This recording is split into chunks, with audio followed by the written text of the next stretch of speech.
to be so crazy and wild. What did you rep all week as far as communication and composure? Yeah, we worked on the last 2 weeks with our bye. Just understanding what the environment's going to be, understanding how to adapt to it, back and forth with the cadence and all that kind of stuff. Obviously, the weather is part of that too. Jalen Milro does well when he gets off to a good start. How do you get him off to that start? Yeah, exactly. I mean, there's a combination of QB runs that you call, and then just letting him do his thing. And you know, you want him to use his legs. That helps him get going. But our guys are ready to go make some plays for him too. Thanks, Coach. Okay. And guys, he talked about the communication. When LSU just ran out of the tunnel, it was 113 decibels. That's about as loud as a New York City subway. They are going to change how they play on their cadence. They tried the clap at Tennessee with Jalen Milro, and they got 3 false start penalties in the first half. They will change things up, and I'll keep you posted when we see it happen. Great stuff, Holly. Mentioned the light rain that's falling. It's not expected to be really a heavy rain, kind of intermittent light rain throughout, but Kalen DeBoer mentioned it. It's a little bit of a factor. It's a little bit breezy on the Bayou here tonight, and one more challenge from both sides dealing with this rain. LSU won the toss and, of course, deferred, put that defense out there against Jalen Milro and the Alabama offense.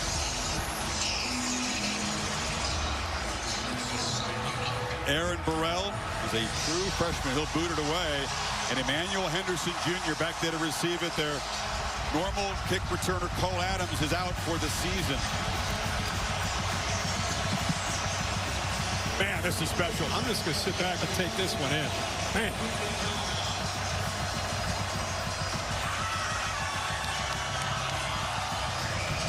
And this gets the blood flowing right here. Oh, yeah.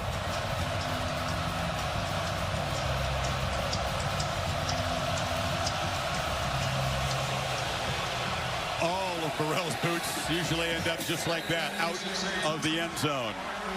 And here comes Jalen Milro. Those 6 interceptions, along with his 13 touchdown passes. Can they get him going? The bye week, Kirk, to add some wrinkles. They hope it'll have the same effect as it did against Georgia when they had 2 weeks to get ready for that big showdown at home, though. Yeah, at home, a little bit different here. I think Kalen DeBoer gave you a little bit of an insight to what they're going to try to do tonight when he talked to Holly, and that's get his legs involved early. They want him to settle into this game, and the best way to do that is let him run the football. In their 2 losses, they could not get that running game going at all. Jam Miller, part of the tailback tandem. And there's a flag and a flinch already. That's the challenge. That's the challenge. So left tackle, Caden Proctor. And that's forget the XOs. That's the story of the game. Last year against Texas A&M in Kyle Field, they had 9 false starts. Earlier this year in Knoxville, they struggled to deal with that crowd. And here they are before they can get their first snap. They're behind the sticks, 1st and 15 with movement.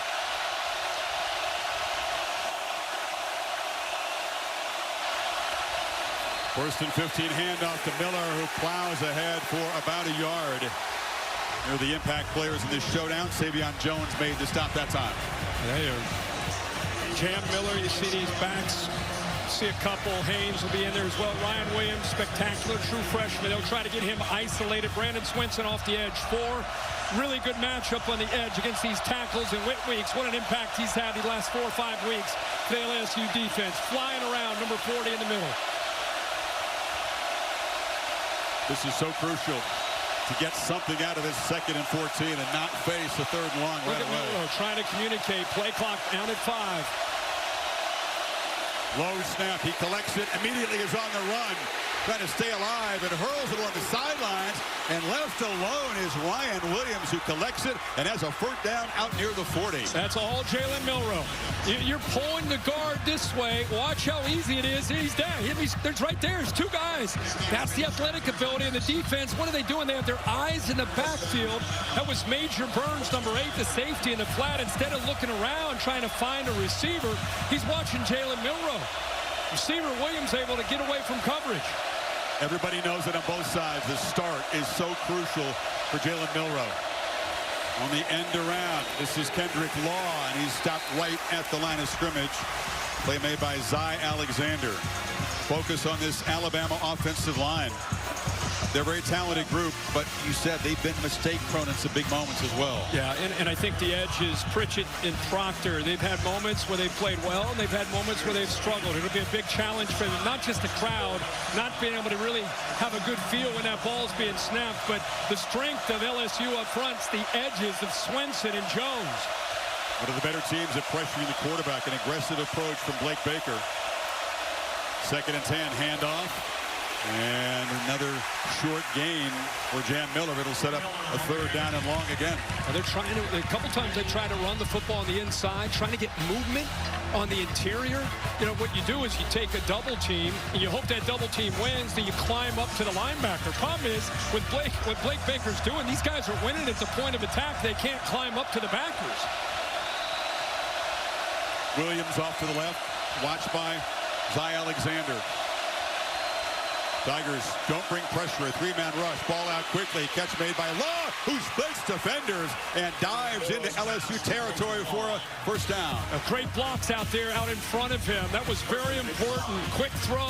Like the decision on 3rd down. They only rushed 3. You got 8 defenders there. Great blocks downfield, and what acceleration. It's good to see Kendrick Law healthy. Got dinged up against Georgia. Hadn't been at 100%. Now he's closer, and you can see the acceleration after the catch. It's Justice Haynes in a tailback. They'll rotate Haynes and Miller. Milro looking to throw, now finds it out of the backfield. Haynes has some space, and he picks up about 9 before Alexander got him down. One of the dangers when you're defending this offense, Jalen Milro, is this right here. If you peek into the backfield and respect their run game, you worry about Jalen Milro, now you're lost. Now you're lost with your back turned, and it makes it very easy. Good decision by Milro to check that down in this space. 3 for 3. He's in rhythm early, and on 2nd and short, easy conversion. Swenson making the stop for the Tide.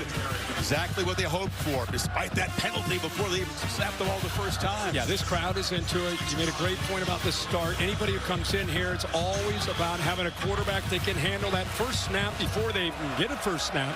They had a false start, 1st and 15. Able to overcome that, convert on a 3rd down, and now in plus territory. 8th play of this opening drive. It's a keeper. Milro follows the back. Milro explodes to the secondary. Race for the end zone. Touchdown, Tide. What a start.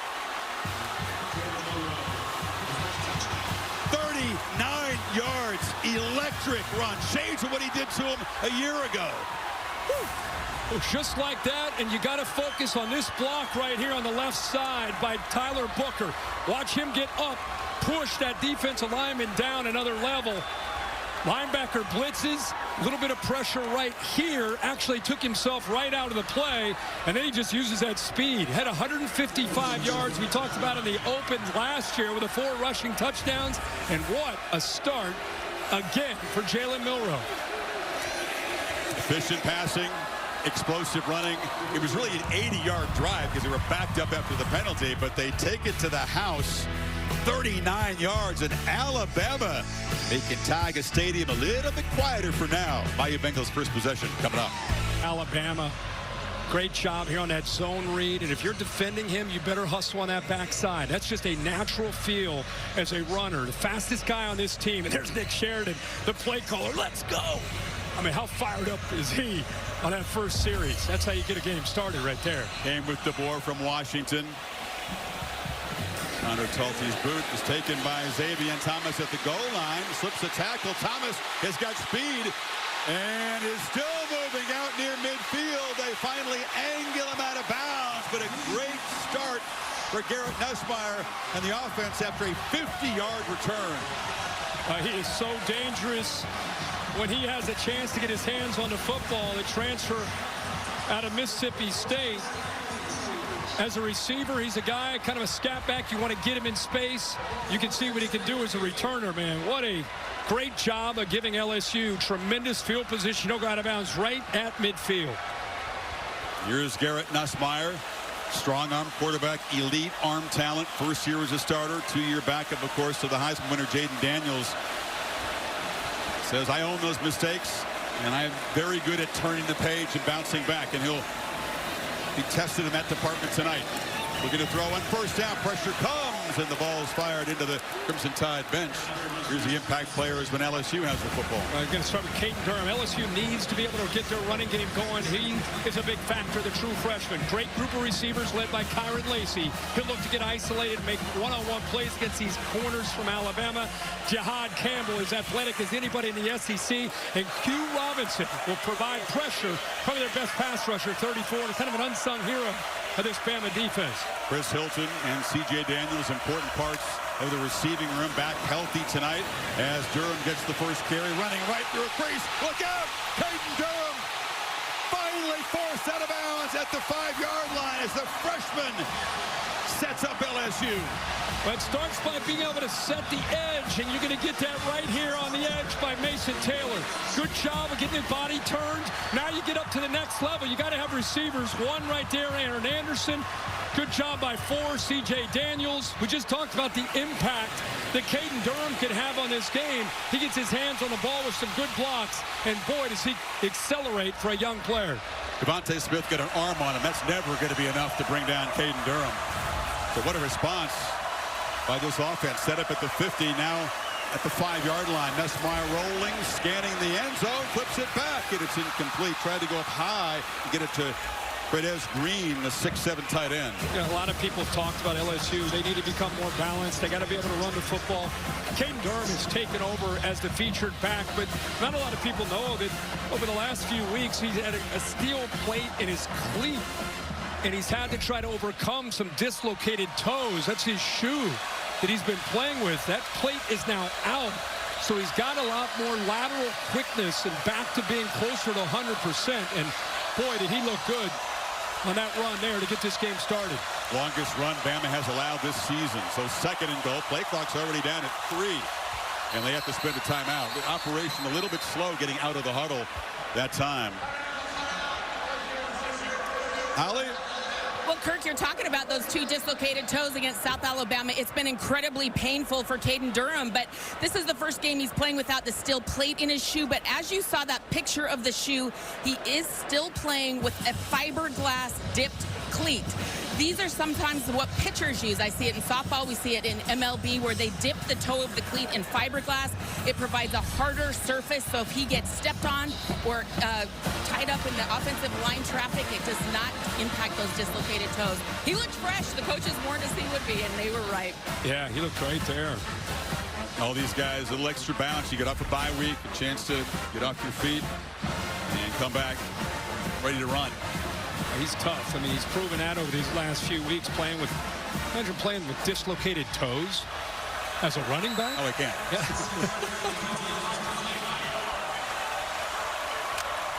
An opportunity to answer. With 6 offensive linemen. Josh Williams, the 210-pounder, is to the left of Messmeyer on second and goal.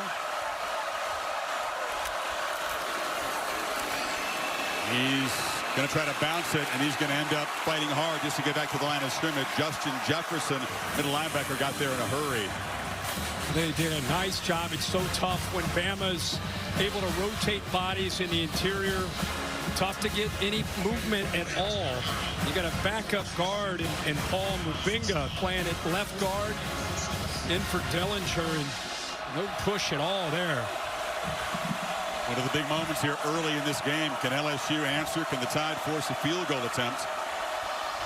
Been stout red zone defense so far this season. Slant. Bobble. Incomplete.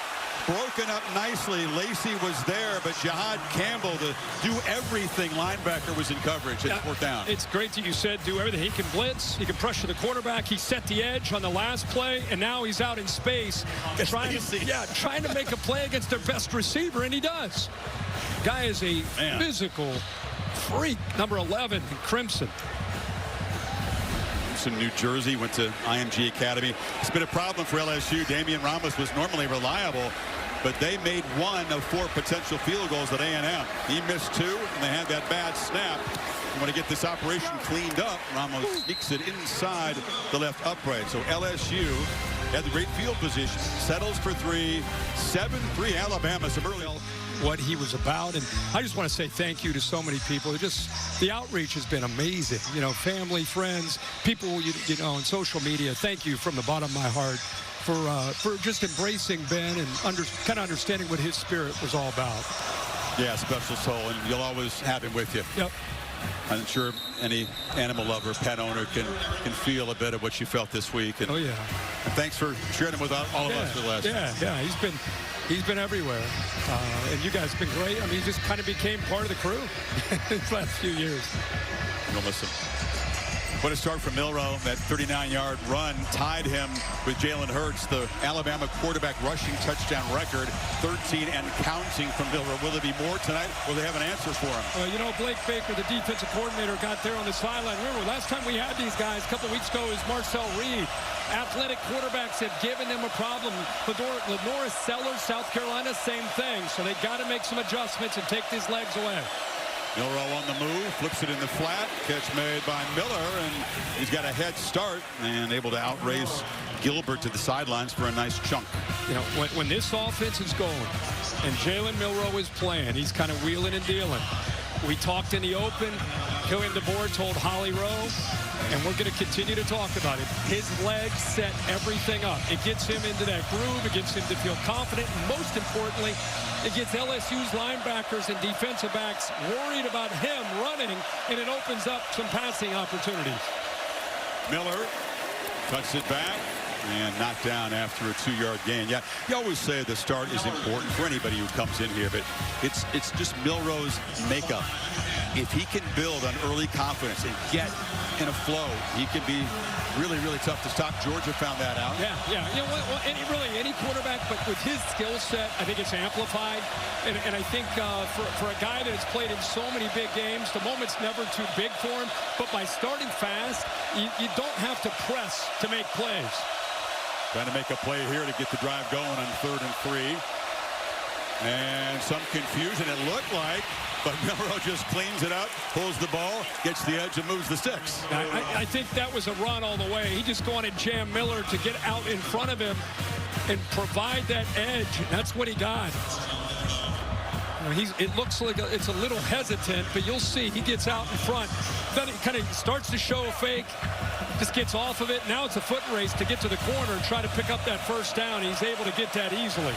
Both backs, Miller and Haynes, good blockers, and that's an important piece of the quarterback run game, too. On first down from the pocket, checks it down again. Miller on the edge. Man, Kirk, they've got some easy access yards to these backs so far. Holly, what do you have? Well, guys, after that tough start at Tennessee with the crowd noise, they've changed their operation tonight. You can see Jalen Milro signal the offense to start with his knee. Then the left guard taps the center. This is different. He was using the clap, but it was not effective. Keeper again, Milro. Oh, man, if you're out there on the edge trying to make a play, it was Gilbert. That's how your heart's in your mouth. No doubt about that. Give credit to Nick Sheridan. Look at it. You got 3 receivers. They're giving this look. Nobody's able to set the edge on the defense. He's going to read that. He's going to just pull it. Look, there's nobody outside. And that's a no-no against any quarterback, let alone against Jalen Milro. So the formation moves the defense to the field, and he ends up running back towards that edge there of that defense where nobody's able to contain him. Different snapper here. Gino Vandermark is in. Parker Brailsford lost his helmet, has to come out for a play. Tied on the move again in LSU territory. Quick throw again. It's a screen, but Jeremy Bernard is going to be trapped behind the line by Zy Alexander, their best DB. Ryan Williams, who is trying to make a block there, did not have a chance. That trips formation we just saw, they went right back to it. But Zy Alexander, watch how quickly he shoots. Like he fires there. As soon as that ball was snapped, he was already making a move. Ryan Williams didn't have a chance. Brailsford back in the game. Milro from the pocket delivers complete. Taking a hit, but holding on was Ryan Williams there. His second catch. Gilbert tried to knock the ball loose. Couldn't. It'll be 3rd and short. Tide lining up fast. Yeah, pretty good push up the middle, but Milro, good focus downfield. Great throw. Haynes dragging with Weeks for just enough to move the sticks again to the 37. Boy, how physical is that inside? These linebackers are flying downhill in this short yardage. Watch the left tackle, Proctor, get up to Burns, who is collapsing down. Good job of anticipating those backers and safeties firing down.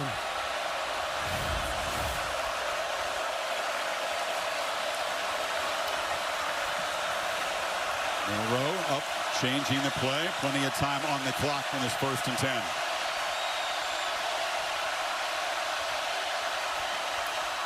Pitch to the edge. The ball was deflected. That was Weeks coming up there, got a hand on it. He's become one of the better blitzing linebackers in the SEC, able to get his forearm on that ball, not his hand, but good job of timing that. Boy, he plays with so much energy. Feel like the defense feeds off of any great linebacker, and Weeks has become that here in the second half of the season. Got one of the best pressure rates in the country. In other words, when he rushes, he gets home a lot and makes the quarterback feel his effect. That's the first incompletion for Milro tonight.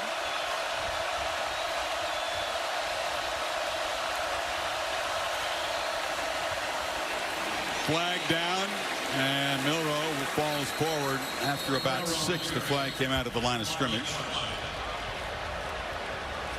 Sean Womack made the stop. Ken Williamson in charge of this crew. Some movement on the LSU side. Looks like they're going to get him. I think it was Womack. Offside. Defense number 15. Line up in the neutral zone. 5-yard penalty. It remains second down. Just a mental mistake.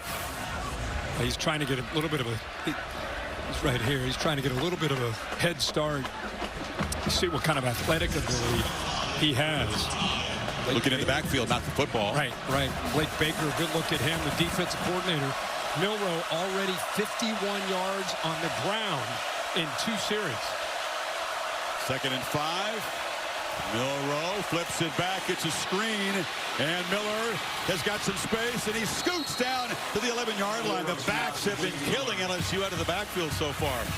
Well, the motion is really a big part of what they do here, because they're selling this to the field. And now look at this defense. Most of them are flying this way, and you end up just timing this up perfectly. Good job by Milro being patient, not selling it too early. He sold it to the right, let the defense move with him, and then baited him, and then perfectly dumps that back to Miller for big yards. Boy, he is playing well right now.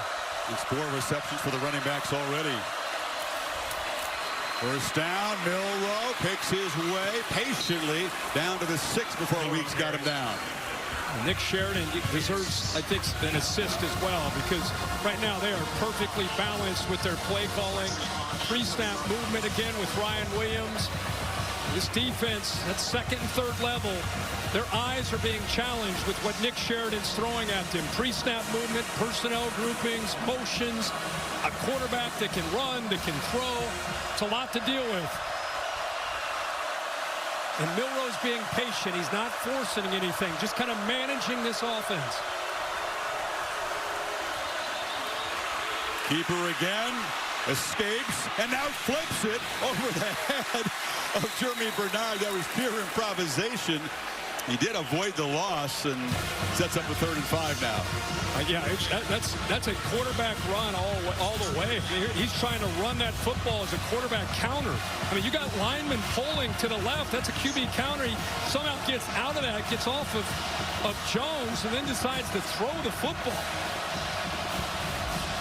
It's one of those red zone plays that amounts to a 4-point play. Alabama trying to jump up by 11 here in the first quarter. Get a first down at the 2. Milro across the middle, caught. Miller stopped short. It'll be 1st and goal. Another completion to a tailback. It's almost like an option route out of the backfield. It's a one-on-one matchup with Miller against Weeks, and too much space there for Weeks to stop that. Bama trying to quickly line up and punch it in. It's Miller again. No, he got submarined by Weeks, who just dove at his legs that time.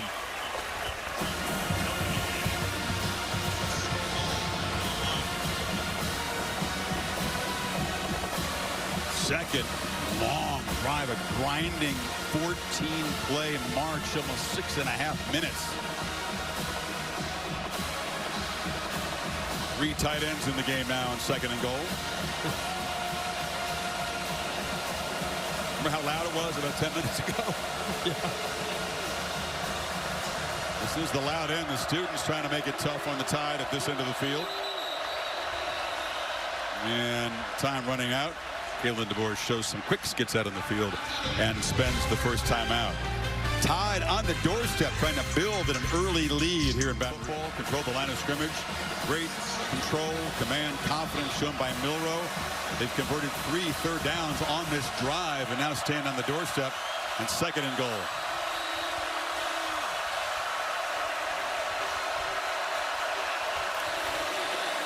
Justice Haynes trying to drive those legs, dove near the goal line, and touchdown is signaled from the near side.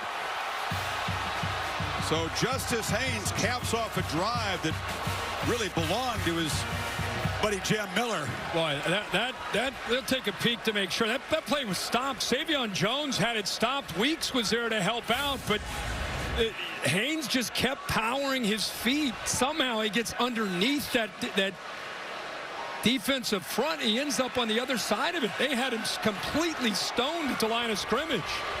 Crowd not convinced they saw the football break the plane. Of course, looking at this right now. Touchdowns. That previous play is under review. Of course, they'll review this potential scoring play. John Allman is the replay official. Bill, what could they see that might overturn the call of touchdown? Well, from the angles that we're seeing right now, I don't see a body part down. There's a forearm starting to come down, but I can't find the football. Well, there's a good look right there. Yeah, ball's here. Short. Yeah, that's forearm makes him down, of course. Yes. Enough, Bill, to take the touchdown off the board and make it 3rd and a few inches. To me, that's indisputable video evidence. And if that's true, that's going to bring up another 3rd down. You said 3 for 3 on this drive, 4 for 4 in the game. And another opportunity possibly to face another 3rd down. Boy, LSU had him stopped at the line of scrimmage. Savion Jones, he kind of won his battle. And I thought it was going to be, watch this penetration. Watch him just kind of stone at tight end. He works him into that backfield. And I thought, okay, that play's not going anywhere. And he just kept moving his feet. Didn't give up on it. And almost put it in the end zone. 2 great backs. You look at the way they complement each other. Similar as far as their physique and how they run the football. Jim Miller can catch the ball. We've seen that tonight out of the backfield. Haynes coming off his best game so far of his brief career.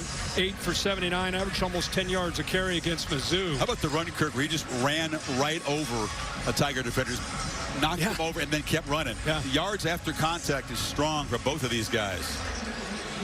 Boy, those two together, it looked like your workout program there with 22 with your arms. Easy. Hey, Bill, can we get this operation going? How long does it take to see what you saw in 15 seconds? I mean, John Allman still under the hood there. And our guess is they'll move it back a few inches away. After further ado, ruling on the field stands. Okay, or they could let it stand. You called it clear evidence. Brian Kelly not buying it, so it is a touchdown for Justice Haynes and a 2nd long touchdown drive for Alabama. Well, there you have it. 15 plays, 7 minutes and 4 seconds. You cannot be more impressive on offense in this environment than Alabama has been in this first quarter as a visitor. 23 plays, 150 yards, 11 minutes, time of possession. That's how you get this game started in Death Valley. I think Kalen DeBoer has the Crimson Tide ready for this environment, at least so far. Long way to go. Nicholson makes it 14-3. Longest drive of the year for the Tide in terms of number of players. Burke and Ollie. Tennessee trying to get to 5-1 in the conference. They're going to walk into Athens and face an ornery, fired up Georgia team, which will be in must-win mode of their own. Oh, yeah. That's good. I think that makes that game next week even more interesting. Like tonight, kind of that elimination game. LSU, they had the big kickoff return, started their first drive at midfield, had a nice run by Caden Durham. And other than that, That's all we've seen from LSU so far. But I've been to Death Valley too many times. This game can turn at any moment. Absolutely. Xavier Thomas from the 2, and that explosive return the first time. This time he doesn't get around the left end, and he's going to be knocked down at the 17-yard line. Our Modelo playbook brought to you so far to look at Milro. Yeah, let's look at Jalen Milro. If just tuning in, he's off to a great start. This is a opening drive where it looked like there was some pressure there on second long. He gets the ball out to Ryan Williams. He has shown tremendous patience, dumping it down to Jam Miller. Huge yards down that left sideline. Kind of that delayed running back screen. And there's the run to start this game. Probably the fastest player on this Alabama team. Just like last year, a big run to get the game started.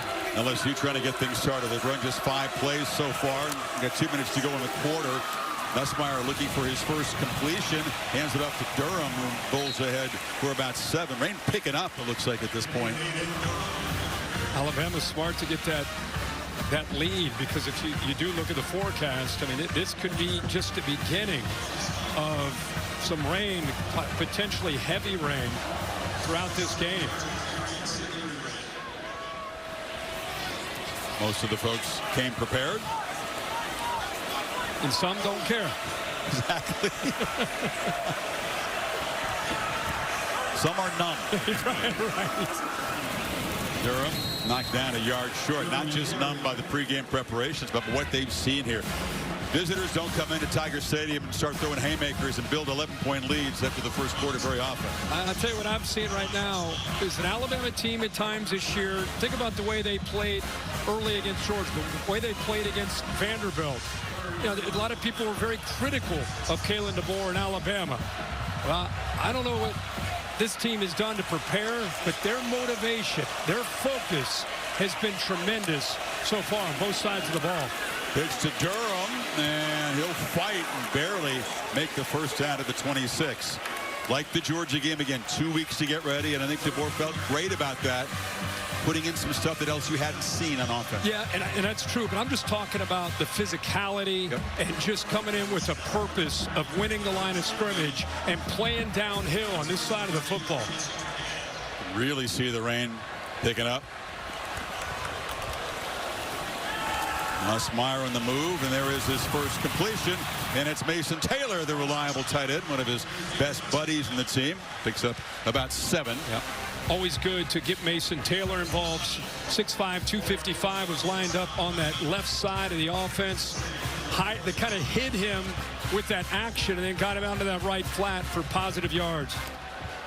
LSU trying to fight back, down 11 at the end of the first quarter here in Baton Rouge. Jalen Milro has been electric and efficient. Coach Kelly, you plan all week to stop the quarterback run, and Jalen Milro hurt you there. How do you adjust quickly? Yeah, I mean, he bounced it all the way back in the C gap. We got to have better layers. We overran it, you know, obviously, and the safety's got to be there. But yeah, we got to get off the field. We had a couple of third downs in the first series that we just didn't execute very well. And then in the second series, we get the back inside. We just got to settle down on defense. We're just a little bit too out of our zone.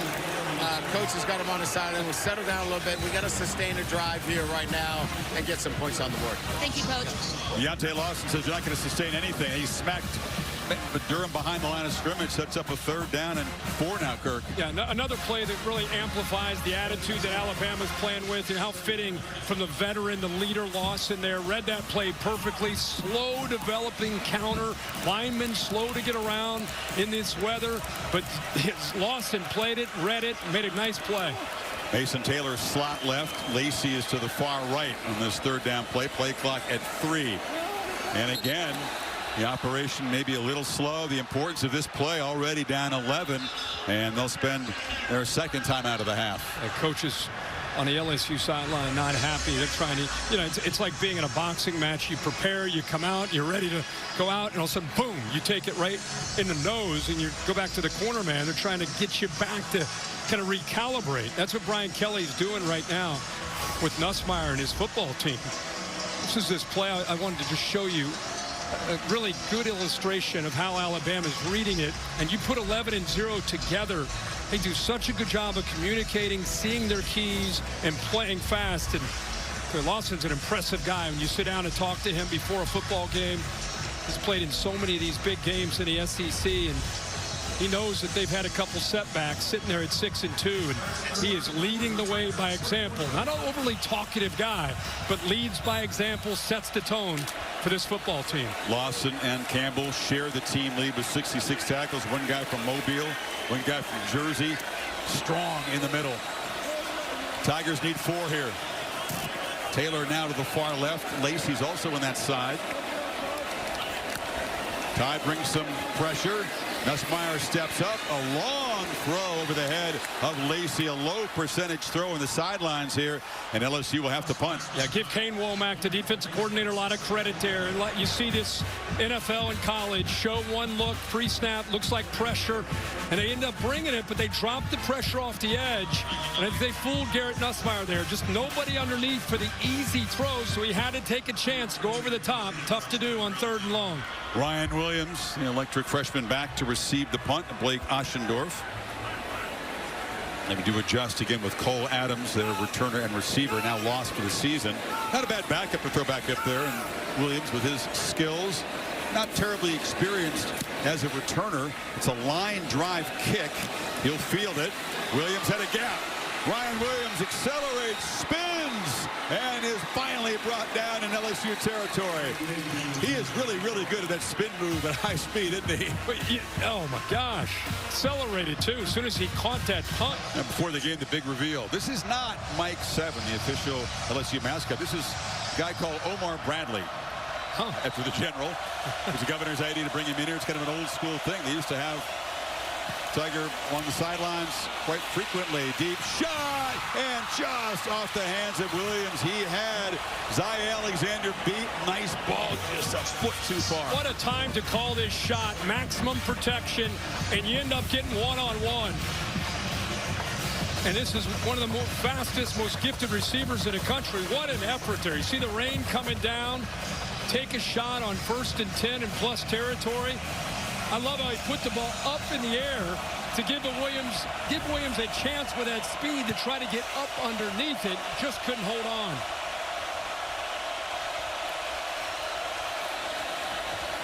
Second down handoff. Miller. All those electric downfield plays, of course, the one that eventually provided the winning points against Georgia. It's tapered off recently, Kirk, in recent weeks. They haven't been able to connect quite as frequently on those downfield shots. Teams try to take it away. Yeah, they do, and you don't have 3 or 4 or 5 Alabama receivers. Right now, with the offense and where they are, you have 2. Mainly Ryan Williams and you have Jeremy Bernard as well, but it's an offense that relies on him. Defensive obviously trying to take his big play ability away. Kelly told Holly, got to get off the field on defense. It's a 3rd and 9 here. Big opportunity. Crowd has been taken out of this game until this 3rd down. Milro running out of play clock. And we'll have to spend a timeout. Tried to make those adjustments. And DeBoer spends the first of his timeouts. Well, we talked about the environment being one of the key components, the weather part of that. And Alabama just came out and said, we're going to show you what we've been working on for 2 weeks. And we're going to show you how much resolve and grit and composure we have. And it's been impressive. Man, so impressive, the attitude that they came into this game with. And, Chris, they started this game. They got the ball first. False start. Crowd was so loud. They're 1st and 15. You're thinking, uh-oh, hold on to yourself. Since then, they have flatlined Death Valley. I mean, now it's 3rd down. The crowd's going to get back into it, but give Alabama a lot of credit. It's a 4-quarter game, 60-minute game. A lot of things can happen to get LSU back in this game, but the way it started and the intent that Alabama has played with on both sides of the ball and special teams has been so impressive. I do want to ask you what they could do to get the pass game going if they can get the ball back here. Tied 4 for 4, but this is the biggest challenge so far. LSU not really showing pressure. Now backing out. Milro makes his adjustments. Plenty of time on the clock. Weeks typically comes create one-on-one up front. Still a 4-man rush, and on the slant, Miller out of the backfield. Another catch, another first down. He's been automatic on these 3rd downs. But we talked about the blitz, and when you bring the blitz here, you're going to create space behind it. Look at Milro's patience. Waits, nobody underneath. Did such a nice job of showing the experience. Wasn't intimidated and thinking about Swinson from the left edge. They're now 5 of 5 on third down. And I'll tell you, Jalen Milro talked about running the ball to get into that zone. He sure is there right now with his decision making. Instead of getting off the field, LSU's got to try to, tackle these Alabama running backs. Downhill run by Miller. Sage Ryan, the star, kind of get trucked there. Parker Brails, again, I'm using examples to show what Alabama's doing as far as just showing up with it with a purpose. There's Brailsford, the center. Look at that block right there. See how he turned his body, drives him into the ground. I mean, that's sending a message. After a conversion on third down, you come right back and you take that nose guard, you drive him into the ground, open up a nice lane. Haynes trying to get around the left edge, and he's going to be dragged down by Greg Penn after a short game. Third down again coming up. Kind of talking glowingly about Alabama, because how can you not, right? So what does LSU have to do? LSU right now with Blake Baker there, the defensive coordinator. If you're going to you're going to win this football game. You're going to have a chance to come back. This is where Greg Penn or Whit Weeks or Braden Swinson, like, your playmakers, your leaders. Who's got Champ Miller? Who's going to cover 26? That's been the problem on third down. He's been coming out of the backfield, but I'm just saying, you got to get a turnover. You got to make a play. Somebody's got to step up. Alabama's going to have to spend another timeout here. They're still in the huddle with 4 in the play clock. That's important. DeBoer knows already building a lead. Can you step on the neck of the Bayou Bengals here by punching it in again? 3rd and 3 when you come back. Appreciation for the military. His dad, Quentin, was in the Marine Corps, served in Iraq. Mom, Lola, was in the Navy. The military discipline is how they've run their household. And they said, we taught our son to play with honor and that the mission is always bigger than himself. That's great stuff. He's very proud of both of his parents. Obviously, needs 3 to keep the drive going, and a pre-snap flag. And that's the first kind of misfire they've had since the very first moment of this game. Offense number 87. Denny Lewis. 5-yard penalty. Tight end on the left there. Had 3 tight ends in the game. It's going to make it 3rd and 8. It's potentially costly. They're not in field goal range. That'd be easy for Nicholson here, especially in these rainy conditions. So they need to get closer to have a chance, even if they can't make the 8 for the first down. They've been right around 3rd and 5 most of the night. And they're 5 for 5, like you said, so far. 4-man rush. Milro has time, launches downfield, and just over the head of Emmanuel Henderson, who had Alexander beat by a step. Again, they don't pick up anything, and it's 4th down. Not really great position for Nicholson to try a field goal. No, they're playing man-to-man coverage with no support. I mean, this is just who's going to win that battle. He's able to keep that safety in the middle of the field, used his eyes to keep him over there. That's Sage Ryan. One-on-one, he got on top of him. They just missed a throw. You're going to send him out there. He did kick a 52-yarder. That's the distance here at Miami of Ohio when he was the Lou Groza Award winner as the top kicker last year. Hasn't made a kick this long so far for the Tide. 52. To make this a 14-point game, and a whistle and a flag before the snap. They take too much time. Oh, wow. 5-yard penalty. That is tough. Jay Nunez is the special teams coordinator. You saw Jalen DeBoer frustrated. Now he says, let's punt it. I mean, you're up 14-3 in Death Valley. You'd love to take a field goal shot. And if the circumstances were different, you'd probably take a shot here. Oh, he's frustrated. Punt it. The way your defense is playing, try to pin them. Yeah, it's been sluggish. I think both sides, the operation hasn't been that crisp. Whether it's the rain, the noise, whatever, the pressure of the game. Yeah, two false start penalties back-to-back takes them out of field goal range. So everything's been flawless up to that point. Unlike LSU, Burnip does give Alabama elite punting.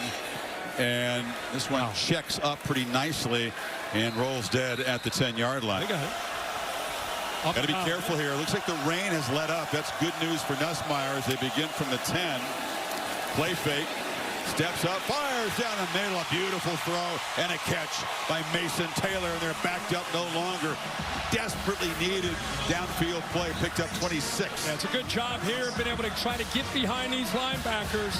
Hit between the safety and the corner. Seam route. Ball has to be thrown on a line. And how dangerous of a weapon is Mason Taylor when he can get into that seam like that with the length at 6'5".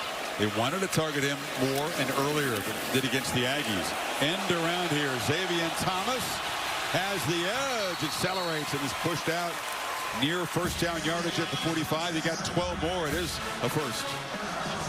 Muvinga, this is a key for a linebacker. When you see a guard pull this way, the linebacker's reading the guard. When he pulls, he moves that way. Now it comes back the other way. It gives you great blocking angles. And once he got outside of Malachi Moore, he had plenty of room there to get good yards. It's a false key there for the linebacker.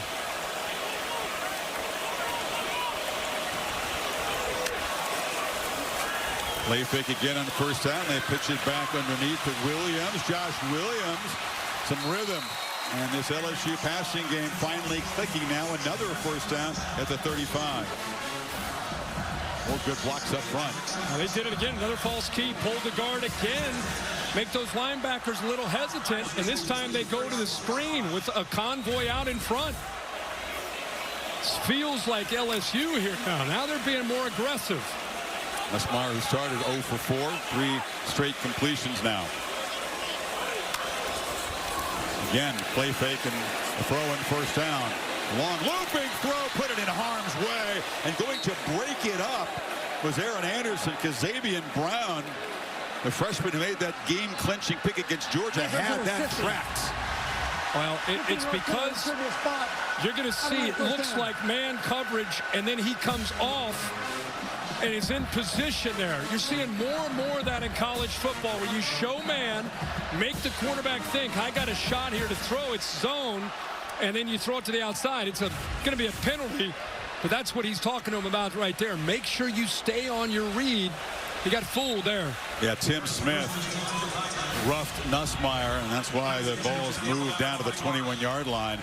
Got him around the neck with a big arm there.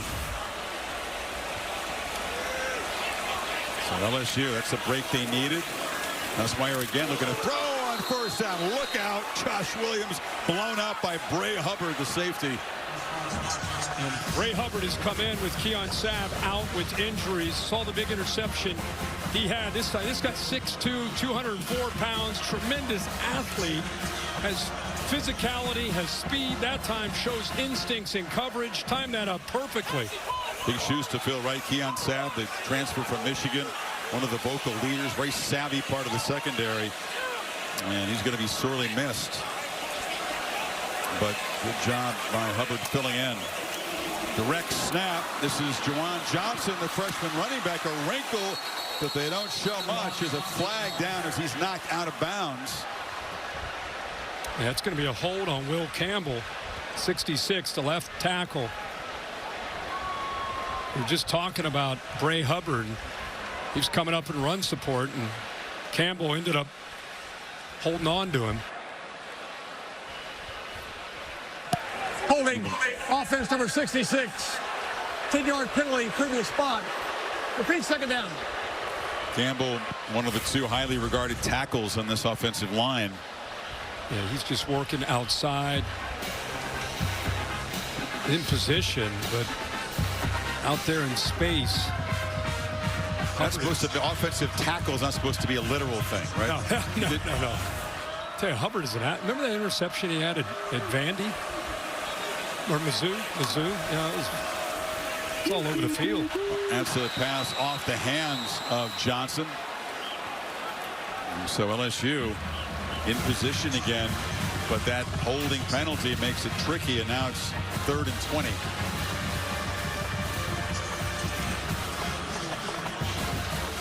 You know, you're 3rd and so long, and you go for that 5 to 8, 10-yard gain just to get a little bit closer, make it easier for a field goal attempt, or do you trust Nussmeier to try to take a shot downfield? Well, it's another short throw trying to make a play as Williams, and Yeah, you're trying. Quick throw like that, you just want to get that 5-10 yards, give him a little bit of a better chance here. Try to cut this to an 8-point game. They made the early chip shot. Ramos did. Remember, though, Kelly didn't like the operation. He thought it was taking too long to get the ball snapped and held. See if they can improve it. Roy is the snapper.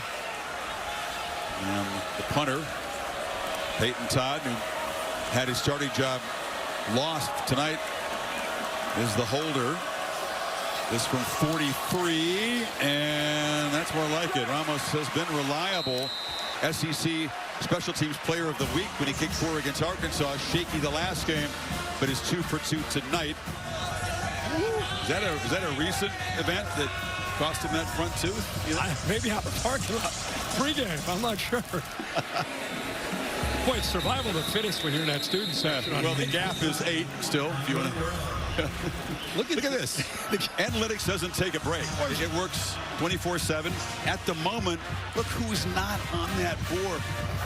5 best chances to make the SEC title game right now. Georgia's at 19%. Not even on the board. Tell Kirby Smart and the Dogs then as Tennessee comes calling next week. It's a wild race. Again, no division, so it's an SEC race unlike any in a long time. It's a free-for-all. And again, the loser of this game in trouble. Bama has had 3 pretty good-looking drives, 2 touchdowns, and a third that could have ended up in a long field goal attempt before the delay of game and the punt. Right back to work on the ground. Yeah, that's right. I mean, Bama missed some chances. Milro played so well tonight. Remember, he had the touchdown pass potentially to Ryan Williams. Bomb, first play of that drive just off his fingertips.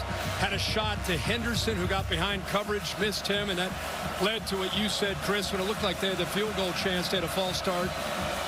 And then the delay that cost them the 3 points.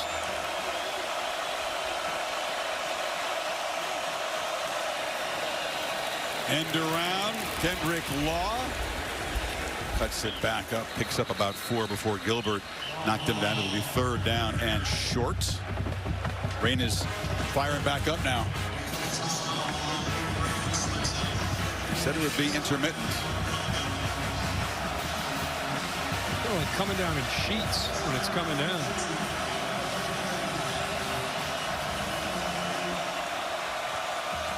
So far, no turnovers. Both offenses have handled the tough conditions well at the moment. Miller the back on 3rd and 2. Checking with the sidelines.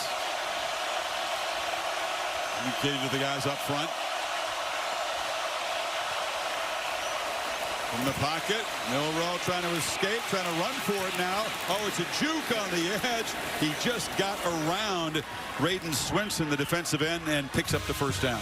Well, it is so difficult to be able to handle him when he gets out into space, especially for a big defensive end. Just trying to give it a different look. Swinson's a big man, 250 pounds. Tough for him to make that play against Jalen Milro. When he starts to run on 3rd down, all eyes are in that backfield, but they're playing man coverage, so Swinson is out there on an island trying to make that play. He's got great speed, but you saw him slip as he tried to stay with Milro. Lateral quicks is tough. Milro steps up, took a look downfield, and now just takes off and slides after about a 4-yard gain.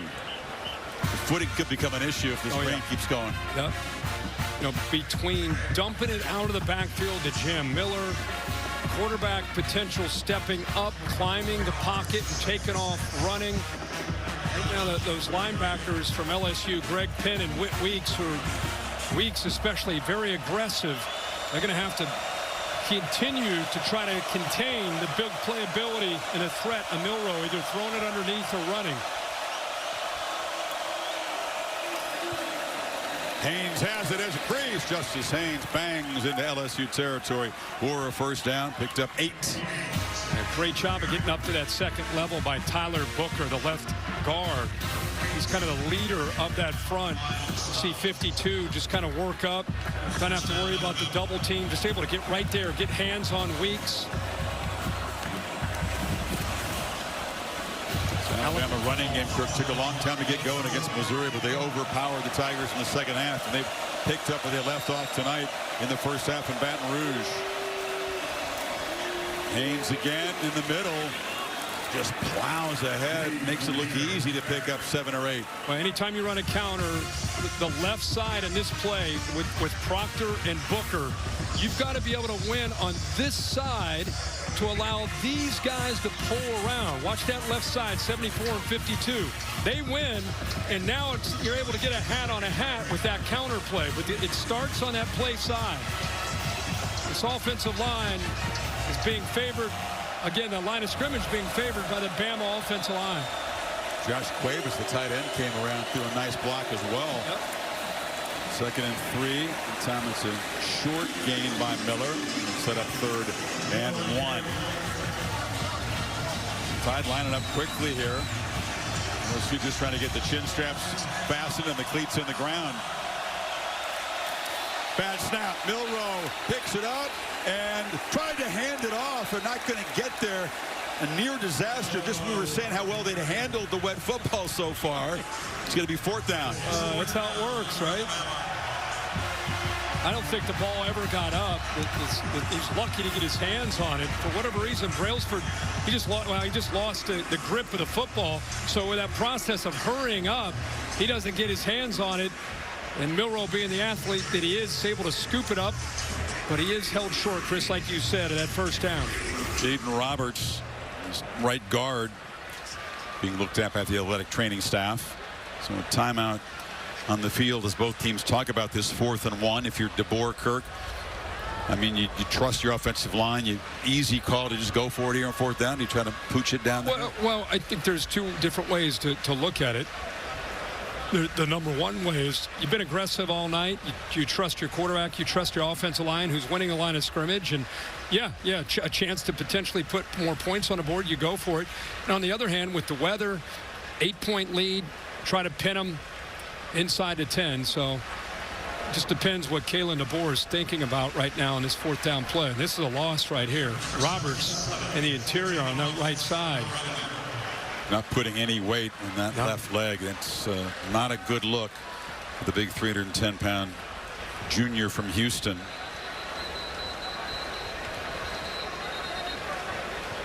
Physicality of the trenches, this level of the sport, this conference, boy, you just want to keep those big guys healthy for the stretch run. Yep. And then comes Gino Vandermark. We saw him come in and snap the ball for a play when Brailsford came out. This is his natural position at guard. And on 4th and 1, 8 straight runs on this drive. Can Alabama grind out a yard here to keep it going? Miller's the back.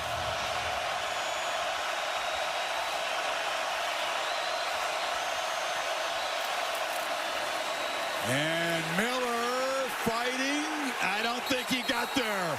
Needed to get to the 39. LSU says they stopped him, and they did. Well, 2 of their best players make the play. Braden Swinson got the initial penetration. He overpowers Dupree. Watch this push right here, and then eventually you'll see Weeks clean it up. That's the initial push right inside there.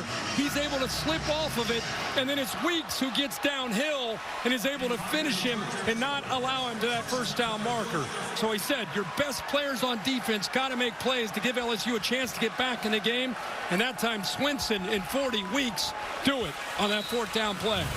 Swinson so quick to penetrate now. LSU 3:37 before halftime, trying to cut into this 8-point lead.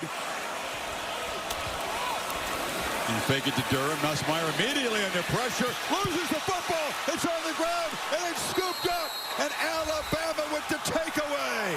Tim Smith made the recovery. The pressure came from Jihad Campbell.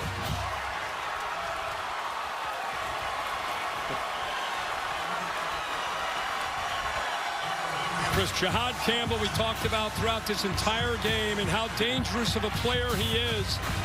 1st and 10. They're gonna blitz him here.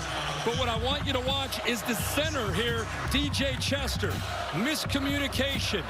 He's turning to his left, doesn't even identify the threat of the linebacker. The AT&T clicker gives you an idea, so he gets chased out of there. And look how athletic Campbell is. Once he gets in there free, able to knock that ball away. Just when it looked like LSU might catch a break, boom, the wet ball definitely affects the fumble there. At the Tide, Milro keeper. Milro, first down, Moore, still running, and will scoot out of bounds at the 10. And LSU defense forced right back out of the field, sudden change, and Milro explodes for 22. Get behind Haynes here, just let your quarterback do his thing. Kind of a quarterback draw, nobody there on that left side, and I think the defense, just think what they just did. Just think of what they just accomplished, and they, one play, they didn't even get a chance to sit down. They got to go right back on the field, and Alabama comes out on the field with momentum and excitement. LSU defense thinking, man, when are we going to be able to get off the field and catch a break? Ryan Williams sprinting to the far left. And on first and goal, looking to throw it on the move and just kind of flips that out of bounds. There was nobody open. He was running out of space over there. Good decision. Man, you know, Nussmeier trying to extend that play. He's trying to scramble out of trouble. That shades of what happened. That play that turned the game around at Kyle Field. Just trying to extend and make something happen, but set a mistake. Yeah, and in this case, his offensive line didn't do him any favors. Just a bust assignment. It wasn't as if they brought 6 or 7. It was just 4-man rush. They brought Campbell from the middle, but nobody picked him up. You saw the confusion with Chester turning the wrong way and not seeing it. Milro, keeper all the way. Jalen Milro, touchdown.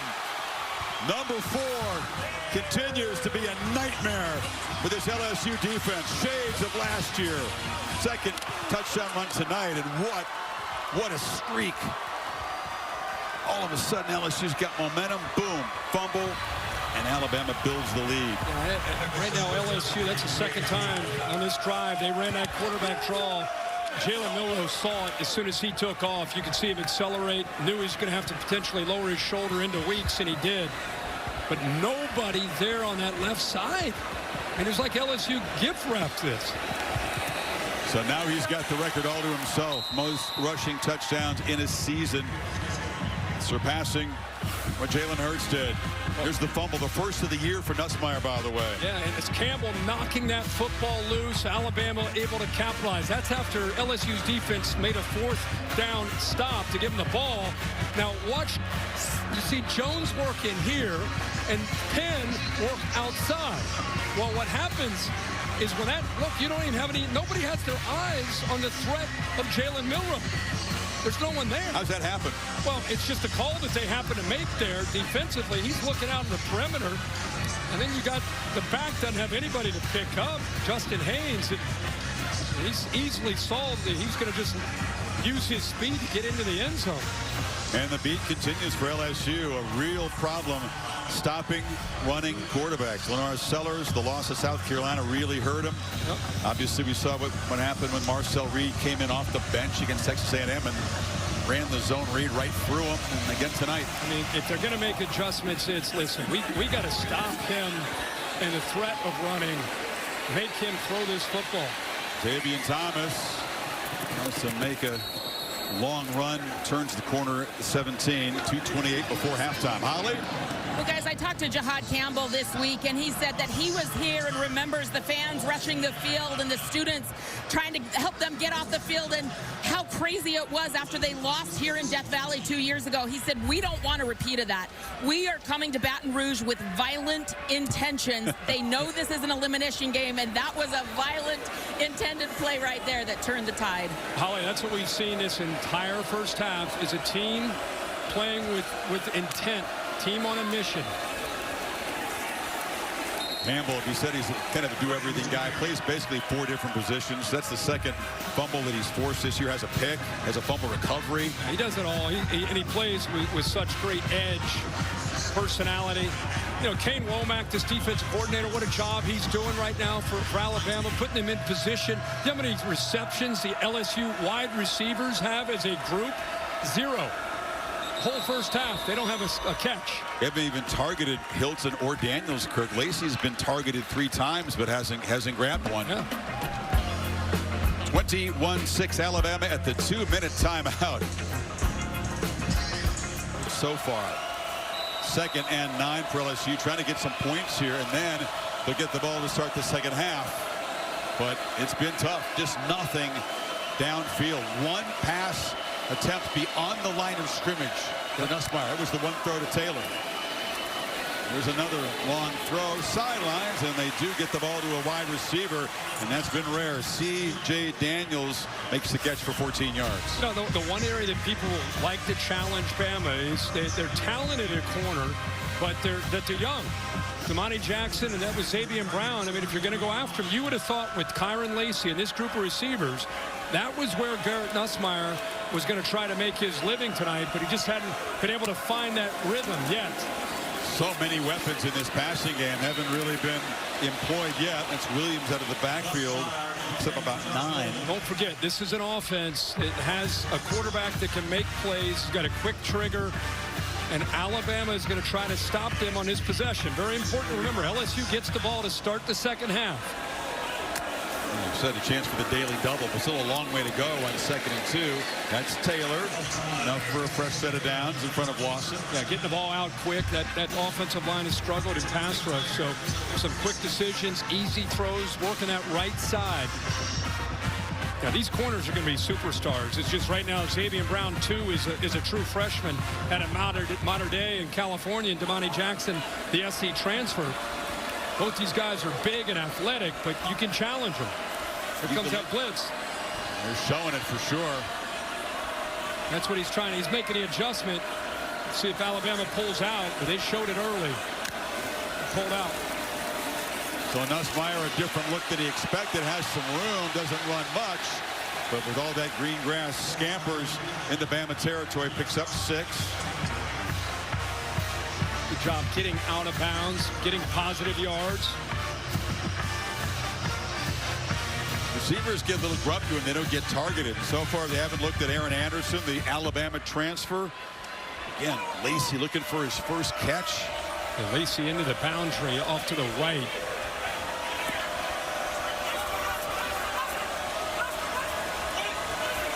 Taylor and Williams out of the backfield have been the 2 weapons that Nussmeier's used, and they do get it to Daniels here, but didn't really get the block he needed. Short pickup. It'll be 3rd and 1. Justin Jefferson made the play. That's a long throw for just a yard or 2.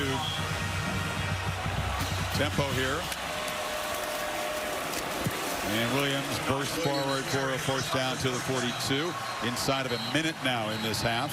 Well, obviously LSU doing everything they can to hold on to that last timeout.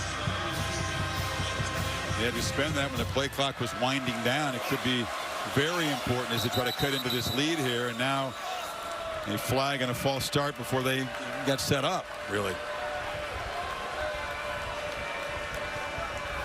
It's the 3rd penalty on LSU tonight. Yeah, the center moved the football there.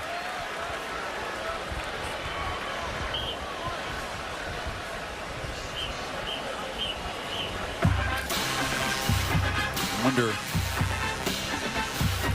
what they'll talk about at halftime. You know, Joe Sloan, the brain trust, Kelly heavily involved in the offense.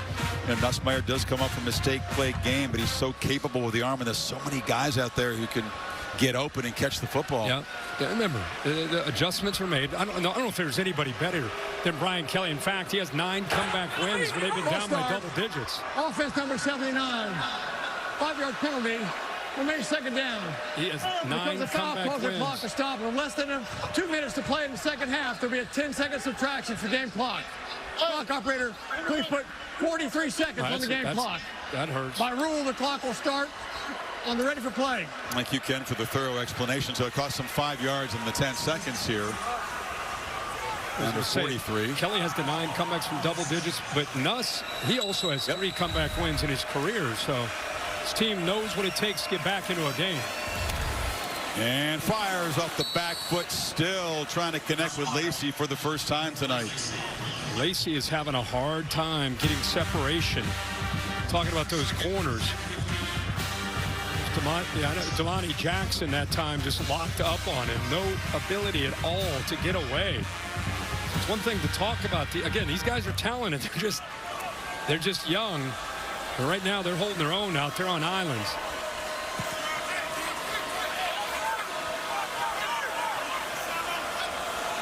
Second and 15. Tide don't bring pressure. Short toss again. Williams makes the catch, and now with the clock ticking down, Kelly will have to think about using that final timeout. So that little dink pass cost them the final timeout here. We're down to 28 seconds, and they need 11 to try to get a first down. If they don't get a first down and don't stop the clock, they have to rush the field goal team out there. They get 7 walked up.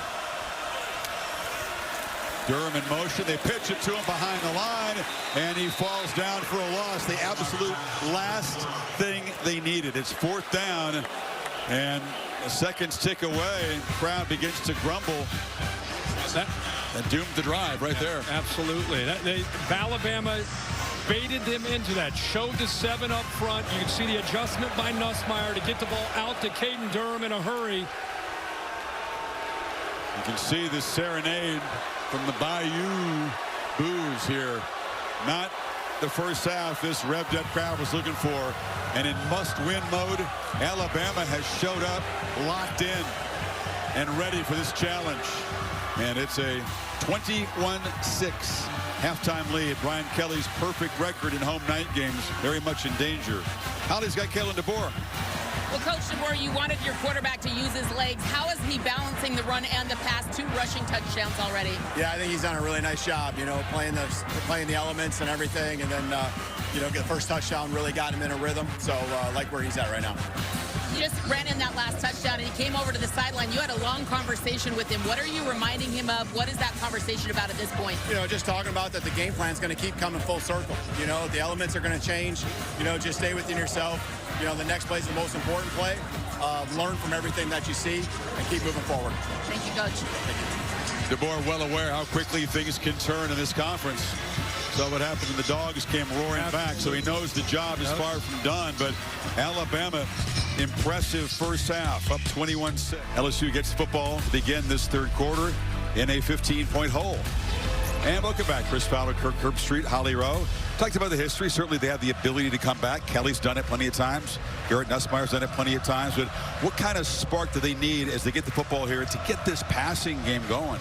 Well, I think, believe it or not, I think it goes the other way. First of all, they've got to get better at the line of scrimmage. Alabama's controlled it on both sides. And this offense, it could be as simple as just getting that 1 first down, maybe creating a little bit of momentum. And then the receivers, even in a wet field, they've got to be able to get their defensive backs matched up and then get by them. They're not getting anything downfield at all. And this offense prides itself on Garrett Nussmeier making plays downfield. Lowest point total in a first half for LSU in about 3 years. Here's the Sonic Drive-In recap. Well, this has been all Alabama. What a way to start this game for Jalen Milro. This is the opening drive. They got it started, took the crowd out of the game. What a great look right there at Milro, who had 4 touchdowns last year on the ground against this LSU team. LSU's defense gets a 4th down stop. The next play, Nussmeier puts the ball on the ground, and a few plays later, Alabama able to capitalize with another Jalen Milro touchdown. That's 6 now in the last 6 quarters against this LSU defense. 6 for 8 on 3rd down to the Tide. Meanwhile, the Tigers, look at that explosive run from Caden Durham, that 45-yarder, their first series. Since then, Kurt, almost nothing. 10 rushes for 23 yards before that game right there. Holly? Well, I asked Brian Kelly what has to change for his offense on this drive, and he said execution. They're just not executing at a high level right now. He said, we were about to make it a 1-score game, and then we turned the football over. He does believe they can have a successful drive here, make this an interesting game, but he said it's all coming down to execution. Guys just aren't doing their job. They've got to find a way to make it happen right now on this drive. That's 6 on first. Nussmeier from the pocket, plenty of time. Throws it downfield, but he threw it behind Xavier Thomas. A little off target. It's going to set up a quick 3rd down here. know, this is a little thing. Nussmeier getting a little bit greedy. Watch the big tight end right here. And if you just hit Mason Taylor right now, throw it. Just take the yardage. Why wait? And he had the window, but it was a tough throw. Instead of just taking the easy throw, it's first down. In case you think it's easy to play quarterback at this level of college football, even guys like as good as Nussmeier or Cam Ward today, missing guys who are running free right in front of him. It's happening pretty fast for Nussmeier again tonight. Can they get this drive going? Need 4. Nussmeier flushed by a 4-man rush. On the move this time, tucks the ball and makes a productive run for a first down. Doesn't use his legs often, but needed to that time. Got 14. Well, I thought Robinson was going to get him. He starts outside and then works inside, and now he's got a chance with that speed to get to the quarterback. But Garrett Nussmeier deserves a lot of credit. Good block downfield there to help get him just enough for that first down yardage.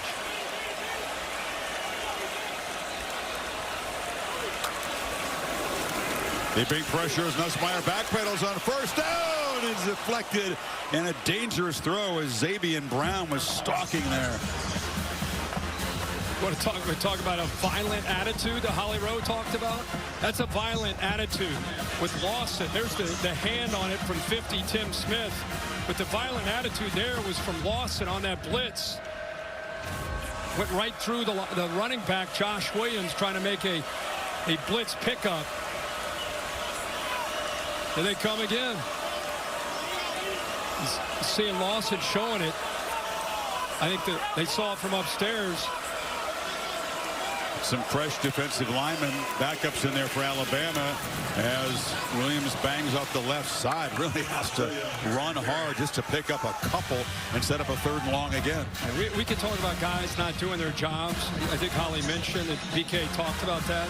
Biggest thing to me is just LSU raising their intensity level, especially in the trenches. It's hard to execute as a quarterback, receivers, running backs when you're losing a line of scrimmage. Excellent. Hugh Robinson plays what they call the wolf position, a key part of this defense being looked at by the athletic training staff. LSU needs 8 on 3rd. We come back to Baton Rouge. Right to the medical tent. His left wrist got bent back on an ugly angle there. He's being pretty stoic, but it did not look good. And we'll keep you posted there. Yeah, one of the unsung heroes of this defense. Now 3rd down, Tiders showing pressure. They've been showing it and bailing. Let's see if they end up coming. They are coming. All-out blitz. Pass caught by Aaron Anderson, and the ex-Crimson Tide squeezes just enough space to get down near the marker. It'll be 4th down and about a half yard. What an effort just to give him a chance. Look at this battle up front again. Bringing everybody. Nussmeier, good job just getting that ball off, but it's not quite enough for the first down. Big moment here. It's a direct snap. Williams moved over into position. He's going to sneak it. Up. Try to catch Alabama napping. And it is enough for a first down. Acted like he was directing traffic and then snuck up under center. There's a lot going on there. Initially, he just moved out of the way. Looked like maybe direct snap to the running back. Instead, like you said, just kind of a decoy. Make a check, sneaks, gets underneath. And I think he did catch him napping, especially the linebackers. Key play, though, Kirk. They finally got Aaron Anderson involved. The slot receiver is a dangerous weapon. Made that 7-yard gain. Tigers on the move now. Pressure again. Nussmeier backpedaling, has some space, flips it, and it's complete. Down to the 25-yard line. Mason Taylor worked free, picked up 19. He's showing a lot. Holding offense number 50. It's coming back, though. 10-yard penalty, previous spot. Big first down. Costly penalty on Emory Jones. That's Emory Jones going against LT Overton. Really good pass rusher, the transfer from A&M. Just about to compliment Garrett Nussmeier, making some plays by keeping him alive. It's up here. Watch Overton from the backside. He's able to get the leverage, and that's what forced Jones to just grab onto him. Nussmeier not known for that athletic ability, but doing a good job just buying time, and found Taylor open on that second level. But look at this, all the way back instead of that big gain. 30-yard difference in field position, Kirk. From the 25 back to their own 45. Second holding penalty on LSU tonight. Hubbard's up here, the safety. On the move, Nussmeier, again, shallow route there, trying to find Chris Hilton, who's much more effective going downfield. And as a penalty, going to stall another potential scoring opportunity for LSU. Yeah, they're not just penalties. It's not just yards, getting behind the sticks. That's obvious. I think it's just the critical timing of some of these penalties. Just take the wind out of your sails. You're just trying to get anything to get your momentum going, get you to believe it's going to happen, and then you self-destruct. Tight ends featured here as Lacey's off the field. A little confusion in the backfield. Xavier Thomas, heavy traffic, almost bumped into a teammate, but it's a big gain. Yeah, that was actually Caleb Jackson, who hadn't been in the game very much, if at all. Definitely a miscommunication. He's moving, and he gets in the way. Oh, my goodness. That ball bounced off of Caleb Jackson. I don't think they worked on that in a Thursday practice. They caught a break there. I don't think he knew the pop pass was coming, obviously. Pick up 11, but it's still 3rd and 9. Out of field goal range. Then Hubbard showing it. The safety walked up, showing man-to-man across the board. Quick pitch to the edge. This is Anderson again. Anderson this time will not get that near the marker. It's going to be 4th down and about 4.5. Malachi Moore made the tackle. DeMonte Smith is slow to get up for Alabama. Watch this defense just fly to the football. I mean, they are running to the ball. Look at all those crimson jerseys. I mean, these LSU receivers, after the catch, are dangerous. You get Taylor out in front. You got Thomas out in front, but with 11 chasing him from behind. You got Malachi Moore. You know, I'm guaranteeing Kalen DeBoer talked to his team and he said, guys, we've been in a position with the lead. We cannot let up. There's Smith walking off the nickel corner. Holly can add some injury information on that Alabama sideline as Smith heads for the medical tent. Well, guys, this is really interesting. Alabama actually has a portable x-ray machine here on the sideline, so they're able to diagnose quickly. Q Robinson has gone to the locker room. What apparently looks like a pretty severe left forearm injury, was completely immobilized. But the good news is Jaden Roberts, their right tackle or their right guard, is able to come back and play if they want him to. Here we go, 4th down. LSU needing 4. Trying to get this comeback launched. Try it again, crowd the line. They don't bring big-time pressure. Nussmeier on the move. High throw, catch made. 1st down at the 25. Clutch as Taylor comes up with it. Boy, does Taylor just have a great feel of just sitting in the pocket or sitting in the soft spot of the zone. Just kind of look at him looking around, feel it, give the quarterback a nice target. Nussmeier again on the move, surveys, flips it down to the 5-yard line. Lacey finally makes a big play, steps out of bounds after a 21-yard gain. LSU set up 1st and goal. Now, Nussmeier's moving around more tonight than maybe he has all year put together. Good job again, using the legs, buying the time, and then locating his favorite target, Lacey, for huge yards inside the 5-yard line. Yeah, normally his favorite target. First time they've connected tonight. 13th play of this LSU drive. Trying to find the end zone for the first time. Trey Green, 6'7", all the way at the top, number 14. Williams dragged down after about a half-yard by L.T. Overton. It is tough to call plays for Joe Sloan. When you're getting whipped at the line of scrimmage, and you're getting the teams more physical, you got to come up with some answers. And Nussmeier's legs have helped on this drive. Taylor, slot right. Williams is the back. And Nussmeier across the middle. 3rd interception. Deontay Lawson makes the pick right at the goal line. It will be a touchback. Nussmeier's 10th interception of the season is a disastrous one. Wow, the veteran Lawson makes the play. What a great job of passing off one receiver and then going to the next. Watch him in the inside. That's Green right there, 14. He gets off of him and then right away gets himself in position. Let's go back real quick. Look at it. Green's coming across, comes off of him, and it gets right there. See, I think Garrett expected him to stay on Green and to have that throwing window. The red zone interception dooms an LSU drive. And a Mobile stayed in the end zone, did not bring it out, so a touchback and the tide from the 20. Give it to Kendrick Law on the end around, and Law spins for about 8. That was their best drive, 14 plays.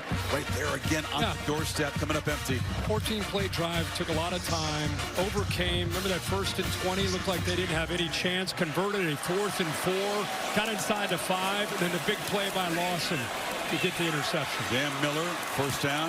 What did Lawson do so well? How did he show his veteran savvy as Miller is down after the end of the run? Yeah, what he keep an eye on Jam Miller right away. He goes down. What he did is, again, showing that veteran experience. He came off of Green, who worked into the middle, and then got in position in that lane. You see Daniels had his hands up. It was right into throwing. That's going to be a touchdown on a slant. Because Garrett Nussmeier thought that Lawson would work and stay with Green, which would have opened it up. But instead, Lawson surprised him.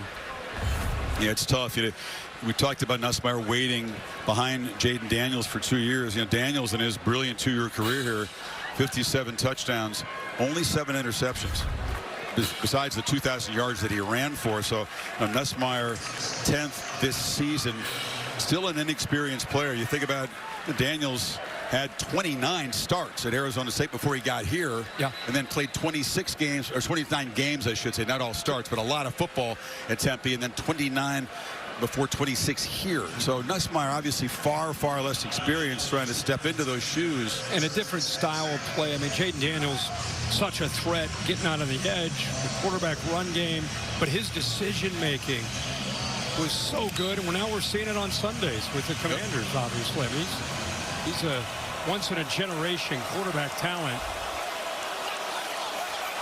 In his brief career, that's the 5th red zone interception by Nussmeier. That was super damaging, because as you said, they did use a lot of time on the clock. Could not cut into the lead. Justice Haynes in as they check out Jim Miller on the sidelines. Short cane. And they'll still line up, trying to play with some tempo here.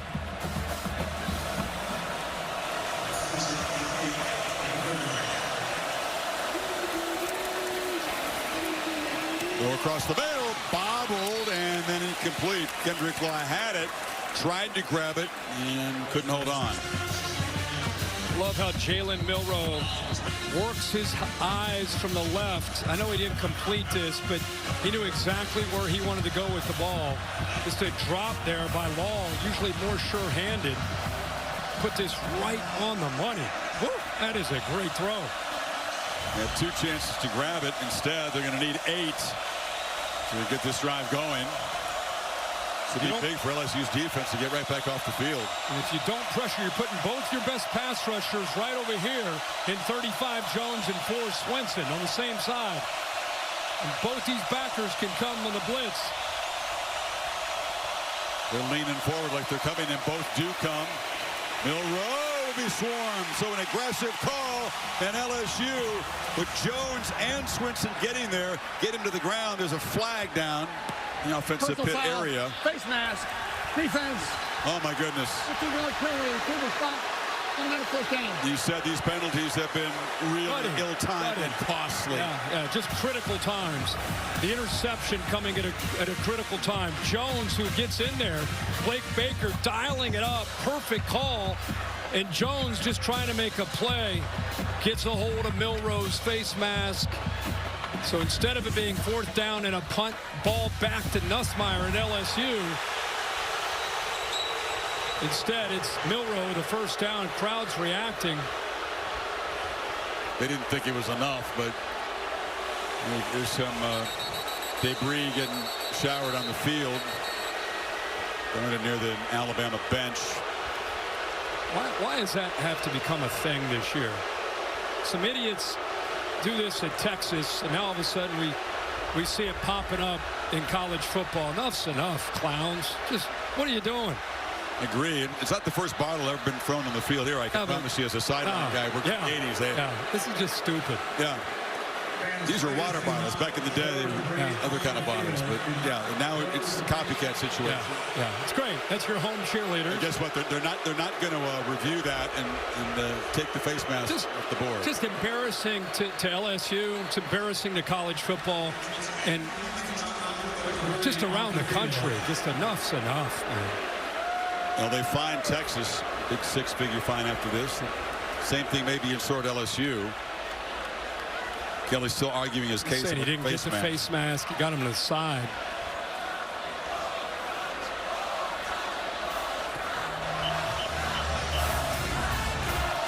Another look at it.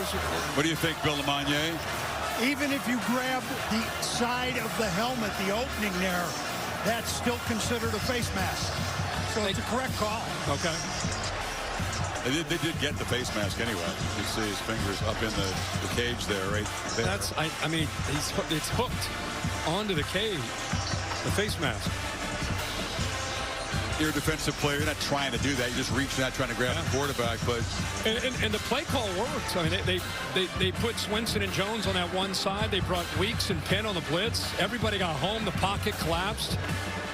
But as we've seen all night long, it's not just the penalties. It's those third down, would have gotten off the field. It's that interception inside the 5. It's the gut-wrenching mistakes that have prevented LSU from having a chance to get this within a possession. Bama now from the 47 of LSU. Haynes still in the game as they check Miller out. End around. Ryan Williams has a convoy. Ryan Williams steps up. They finally run him down, but the electric end around moves the ball down to the 25-yard line. He got 32 yards there. 22, I should say. Got to communicate back here when you see this movement. LSU on our right, just completely full. Nobody down the backside. You can see one chasing Stamps from behind. He's trying to catch up to Williams. Eventually he does. But the eyes of the LSU secondary and the communication tested there. They failed on that play. Kind of a quiet night from Williams. He has 2 catches for 19. That's his biggest play. He's got one-on-one matchup here. Instead, it's Haynes up the middle. Holly, what can you tell us? They've examined Jam Miller on the sideline. He got the wind knocked out of him and is likely to return to this game. But Devontae Smith, their Husky guy, is not able to return. He kind of plays that nickel position. Likely in his place should see a freshman, Red Morgan or Deshaun Jones. So Smith is out. Robinson didn't look good, but we did see Miller trot back out there for this 2nd and 9 play.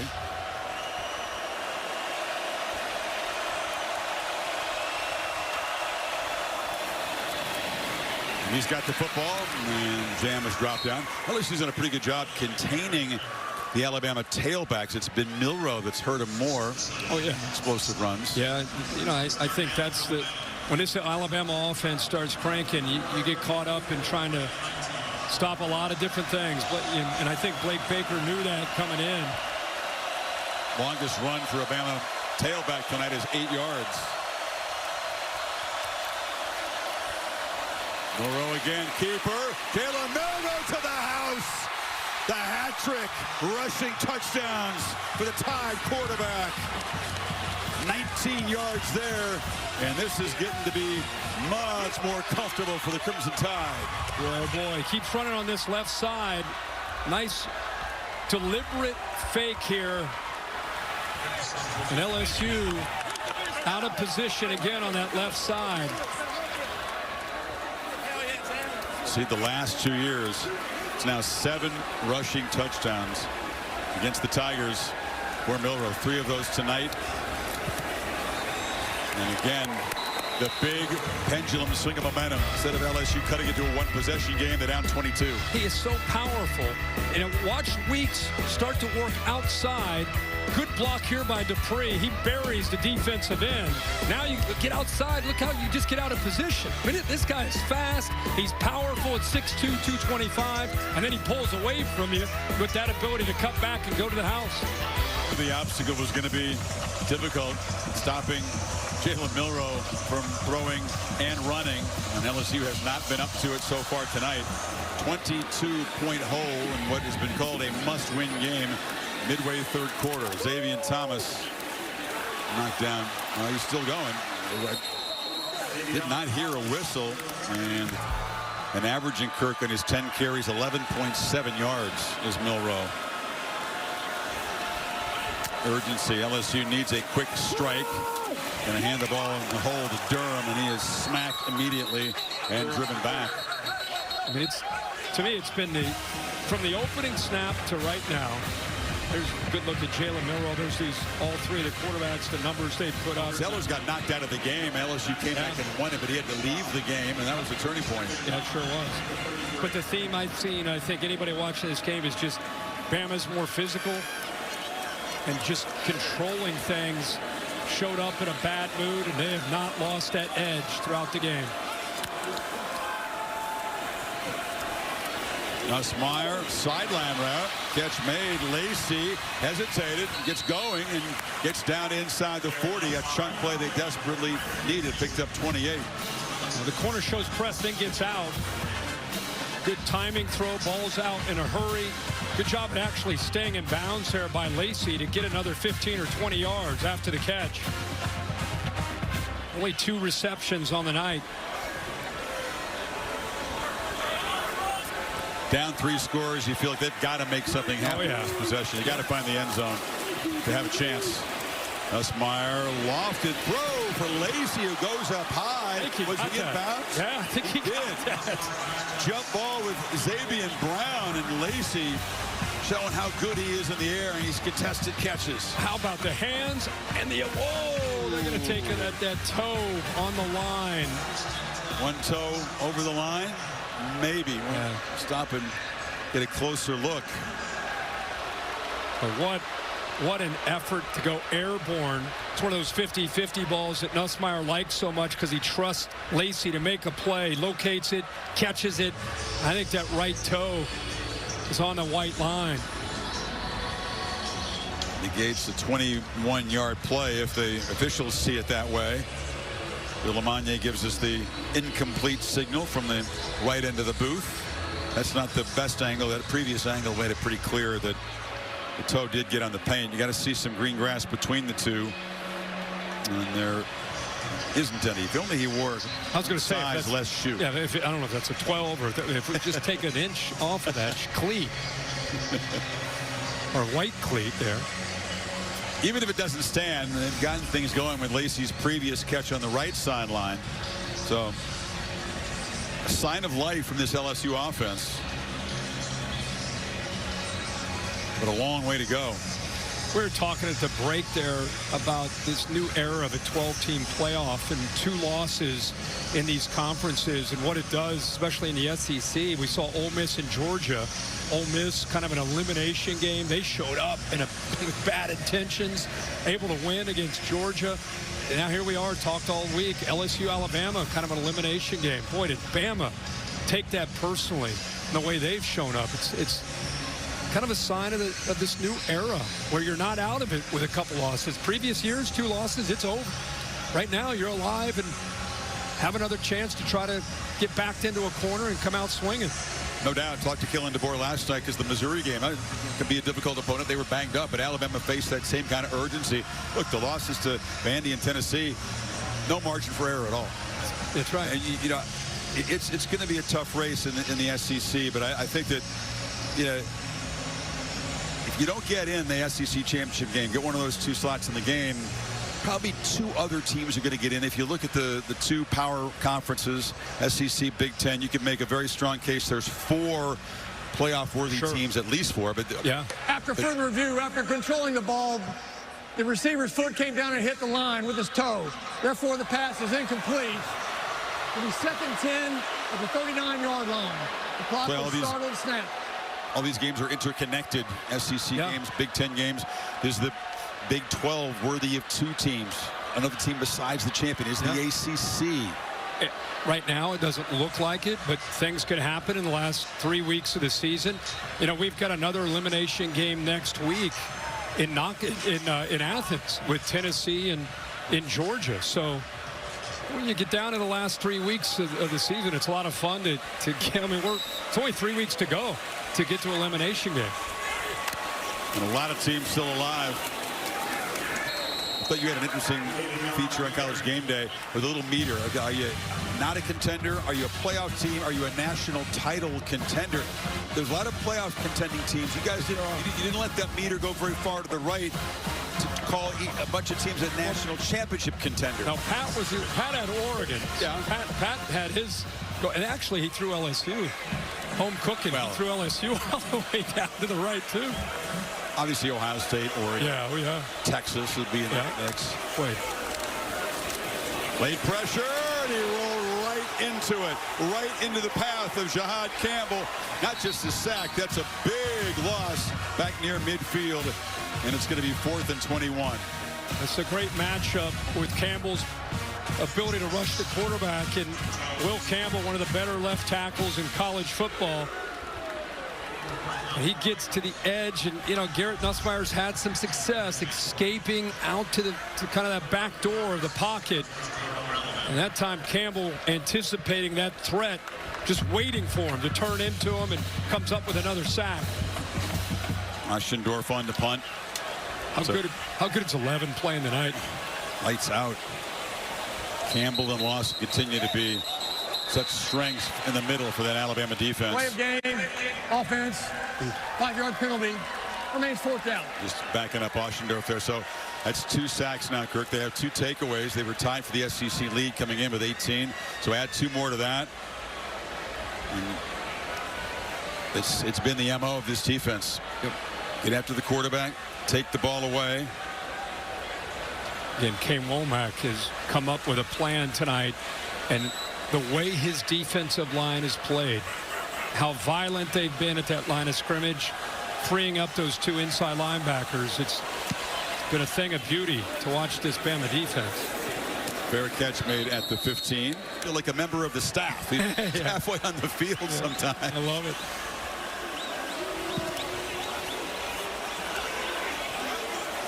Time from the 15 here. 17 minutes of play left, trying to protect this 3-touchdown lead. They're going to throw on 1st down. Crossing pattern. Catch made by Dupree, the tight end. CJ spinning free.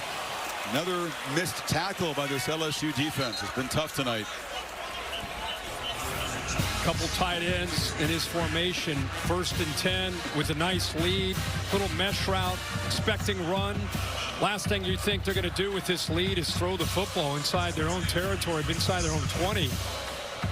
And again, I think Nick Sheridan talked a lot about what Kane Womack has done, but Nick Sheridan is a play caller tonight. Offense prepared, doing a really good job, kind of breaking some trends and staying 1 step ahead of what LSU's defense is trying to do. Milro on the edge, just uses his speed to pick up about 3 or 4. Holly? Well, Jalen Milro's having a great night. His work ethic really drives this team. There was a cute story that Ryan Williams told this week that when he got to Alabama, he kept hearing how Jalen would always be the first in the building. So when Ryan Williams got there, he'd try to beat him to the facility. He's like, I'd be going at 5 a.m. and his truck would already be there. 4:30, his truck would already be there. Jalen Milro's work ethic is driving this team because guys are trying to keep up with him. Are we sure he didn't sleep there? 4:30? That's early. Final minute of the quarter. Another throw. And Henry traffic. Kendrick Law made the catch and actually lost yardage. Zay Alexander made the play, and it's going to be 3rd and long. They can take it all the way down, and I think they will. Don't have to snap it. Yep.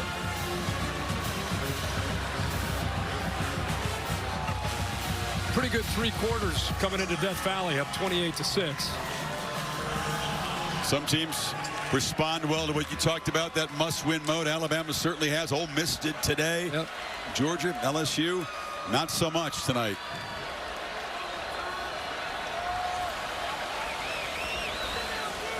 "15 minutes left to try to stage a miraculous turnaround for the Tigers.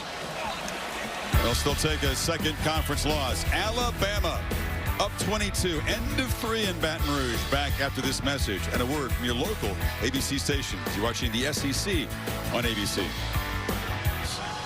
Start of the 4th quarter, and some of the folks have headed out, and the ones who are here are pretty quiet for the moment. 3rd and 9. LSU trying to get off the field here. Both Haynes and Miller in the backfield. First time we've seen this look. And now Miller motions out. Milro just takes off. Guess what? Quarterback run. Jalen Milro with the sprint. Number 4 with his 4th rushing touchdown. 72 yards. A dagger to the Tigers' hopes. And Milro continues to absolutely terrorize this defense. Back-to-back seasons with 4 rushing touchdowns. You're not going to see that maybe ever again in this rivalry between LSU and Alabama. The number one thing that LSU knew they had to do was stop the threat of Milro and his legs. Got to give Nick Sheridan, like I said, and Kalen DeBoer a lot of credit for the way they've designed some opportunities for him to be able to get out into space. They did it once again here with this play. Now he's just crushing the rushing touchdown record at Alabama that Jalen Hurts held. 4 tonight, makes 16 on the season. Well, he ends up putting both the backs in the backfield. Haven't seen a lot of that, but they put it here on 3rd down. You get both backs, and they're going to end up motioning Miller out, and you can see a linebacker follow him. But when you follow him, see him pointing, little hesitation. Now look at that backside. Now that back that left is good. 22 is going to lead the way, picks up that safety, and now it's speed. I mean, that's 60 yards. He's just outrunning everybody on that LSU defense. Not his style, but he could have done what Kyler Murray did when the Cardinals played the 49ers. He couldn't put the finger in the air at about the 40-yard line because it was over at that point. That's his longest career run right there. How about the last 2 years? 345 on the ground. There's Dad, family. He looked like he expected this tonight, didn't he? He's like, I mean, last year 4, this year 4. Hey, you got 14:50 left. He's not done. And it's going to be some grumbling around it. They don't mind grumbling. They're tremendously supportive. Xavier Thomas trying to streak free. Flag comes in late in the return as he's knocked down. Another flag comes in, knocked down at the 32. But you said it. Everybody knew what the chore was on defense, and they've been hurt again and again by running quarterbacks, and yet just not able to get lined up and use enough leverage to contain him. Yeah, I don't want to be overly critical, but you want to know how Blake Baker improves the defense? He and Brian Kelly got to go recruit. And you close your eyes, you think of LSU defense, you think of individual players. There's a laundry list of players, freshmen, sophomore, and juniors, seniors. They're going to be getting ready for the draft. Personal foul, face mask, kicking team number 5. 15-yard penalty from the run. First down. You know who's making noise in that far right corner? The Alabama fans were singing, "Ya-na-na, hey, hey, goodbye." Yeah. Goodbye. In Death Valley. Yeah. Wow. Now, what I was going to say is Brian Kelly's got to go out and recruit. I mean, you look at them in the secondary, they don't have a lot of what you would call elite SEC players in the back end. Look up front on the defensive line. I mean, they just got to get better with their personnel on that side of the football, especially. 299 total yards that Milro has gotten against that LSU defense. Wow. Dumps it down. Williams makes the catch. All the points Alabama has needed so far in the game came on that first possession. Milro's first touchdown run. Holly? Well, Jalen Milro is one of the most competitive people you'll meet. His mom, Lola, was telling a humorous story about when he was a kid, they would race to drive home. Who would get home at what time, and they would guess the time. I'll tell you more after this play.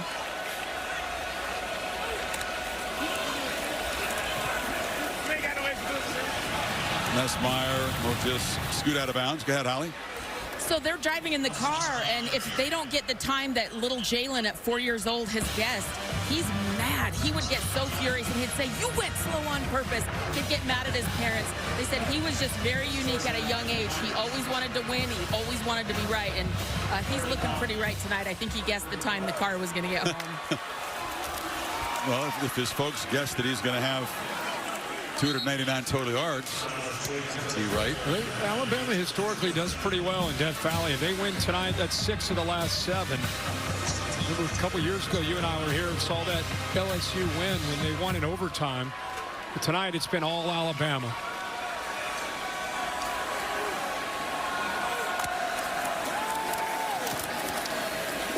And Nussmeier, pump fake. Flag comes out as he chucks it incomplete on the far sideline. That was in the area you'd expect it to be a hold. We said at the top, they've been the one program to be able to come in through the decades and handle the Tigers in this place, and physicality is the common thread, and it was again tonight. Personal foul, hands to the face, defense number 90. 15-yard penalty, previous spot. You know, automatic first down. I think beyond just this game, I think when Alabama tonight has been backed into a corner, this football team, I don't know how their next 3 weeks, you look at they're going to be heavily favored with their remaining schedule. Who knows if they get to Atlanta or not.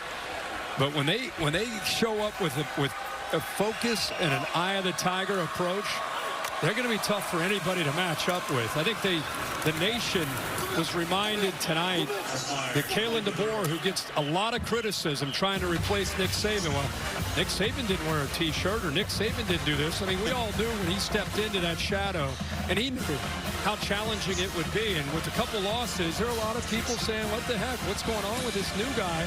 And they've kind of sat there and endured and got stronger as a group. And I think they reminded people tonight not to count Alabama football out, ever. And definitely this year, they have a team that when they play like they did tonight, they can play with about anybody in the country. Remember Kalen DeBoer, it's just his 4th season as a head coach at a power conference level. He comes here, you know, this staff is retooled. He only brought 2 guys from Washington. There were 2 guys holdovers at Alabama. The portal was closed by the time Saban retired and took the job. He could only get guys who had been on teams where the coach left. So they didn't really have full use of the portal. But when he really gets the portal, his class right now, I think, is either 1 or 2, depending on which service you're looking at. It's not a matter of if, it's a matter of when. He's going to get it rolling in Tuscaloosa with his style. 3rd and 5, pressure comes again. Nussmeier again on the move and just has to throw it out of bounds. You know, I just want to say one last thing about Kalen DeBoer. I think it's great. He's known last year at Washington. He's built a reputation for his offensive mind and the way he's able to lead. And you come in and he's so different in his approach, the way he handles press conferences, the way he handles everything compared to what Nick Saban did for so long. It doesn't mean it's better or worse. It's just different. But his team looked like Nick Saban type of team, like physicality, toughness, chip on their shoulder, attitude, being very, very clean on both sides of the football. So that's Kalen DeBoer doing that. He and his staff deserve a ton of credit. Tigers need 5 on this 4th down. Nussmeier this time has time, checks it down, and it's a short pass, and Durham not going to get there. They are not letting up, man. They don't care that they're up by 29. They are flying to the football. I'd make it a statement. Team on a mission.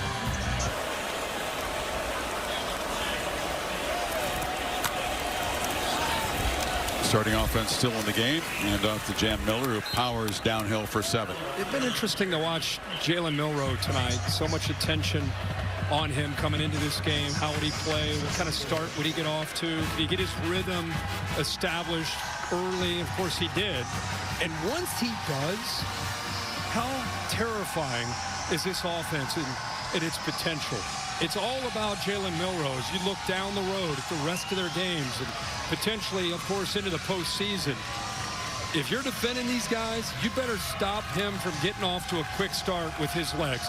If he gets his running game going, it gets him into that groove. It establishes every aspect of this offense with Nick Sheridan and Kalen DeBoer. That's a great point. They knew it. The opponents knew it, but it happened right away. Of course, that burst for a touchdown. He's averaging 20 yards per designed running play tonight. 20. I think it's beyond the numbers. It's just a feel when you're up here watching him. It's a rhythm and a flow to the offense, and it's just been on. And again, I think it starts with his ability to run those, whether it's zone read or quarterback counter, makes the defense have to keep their eyes on him. And then it opens up opportunities for other guys. I mean, they really didn't even open up Ryan Williams tonight too much. They didn't need to. That time, Weeks was able to get him behind the line. Kind of a frustrated reaction from the linebacker. Too little, too late as they got him for a loss on his 4th down. That time they said, we don't care if you let him go that far. We're not letting this guy run the football. Watch these guys all say, nope, not this time. Everybody's going. 4 of them over there. Yeah. Give it to the back, and he can score, but you're not going anywhere on this one. Talked about Milro's work ethic. Holly talked about how early he gets to the facility. To congratulate him, he's one of the 16 finalists for the Campbell Trophy, which is a really big deal. He's already graduated. He's an excellent student. And the 16 finalists are going to gather out in Vegas, and it's often referred to as the academic Heisman. Alabama's had a bunch of dudes nominated for it. Not a bunch, but a fair number, and only one winner. There's a long punt. Burnett knocks it way back down there, and they stumble on the return. LSU heads to the Swamp to take on the Gators, and in prime time, he talked about the showdown to the Volunteers and the Dogs, who come off that loss today in Oxford. Ole Miss and Alabama, big statement wins, must-win games. And now the scene will shift to Athens, where it'll be that same MO next Saturday night. Oh, yeah. Like you said, some rise to the occasion.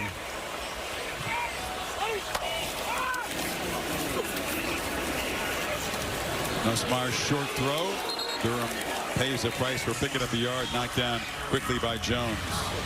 What you love to see from a team, and I think it tells you a lot about the mentality, is when it's 35-6 and they're playing like it's 6-6. The Alabama defense. Look at Coach Womack there, the same kind of intensity, the same focus. They're not caught up and, hey, we're up by 29, game's over. They're playing like they're losing right now. This would be back-to-back games, Kirk, kicking the opponent out of the end zone. They preserved that shutout against Missouri in their last game 2 weeks ago, but the starters back in on the goal line and kept the Tigers out of the end zone. And these guys are flying around tonight like they don't want to let LSU get near the end zone. I know. Like, you know, the last time LSU didn't score a touchdown, 2018. And it happened to be against another Alabama football team that came in for it. So it's been a tough night for LSU's offense and a great night for Bama. Talked about all the streaks. This will snap a 14-game home winning streak. They've got 15 straight wins at night coming in here. Kelly's first loss in a home night game, and that's a pick by Bray Hubbard. So a third turnover by Nussmeier, and Bray Hubbard's played a heck of a game stepping in with Keon Sabb out. Are they going to whale it off now and say incomplete? It's just a matter of whether or not he's got, they're calling it an interception, and see if he got his hands and arms underneath that. But this guy Hubbard, he seems to always be around the football. Had the interception against Missouri. Here the ball is right to him because C.J. Daniels falls. I think he got his hands underneath that. That's secured. That's an interception. Great.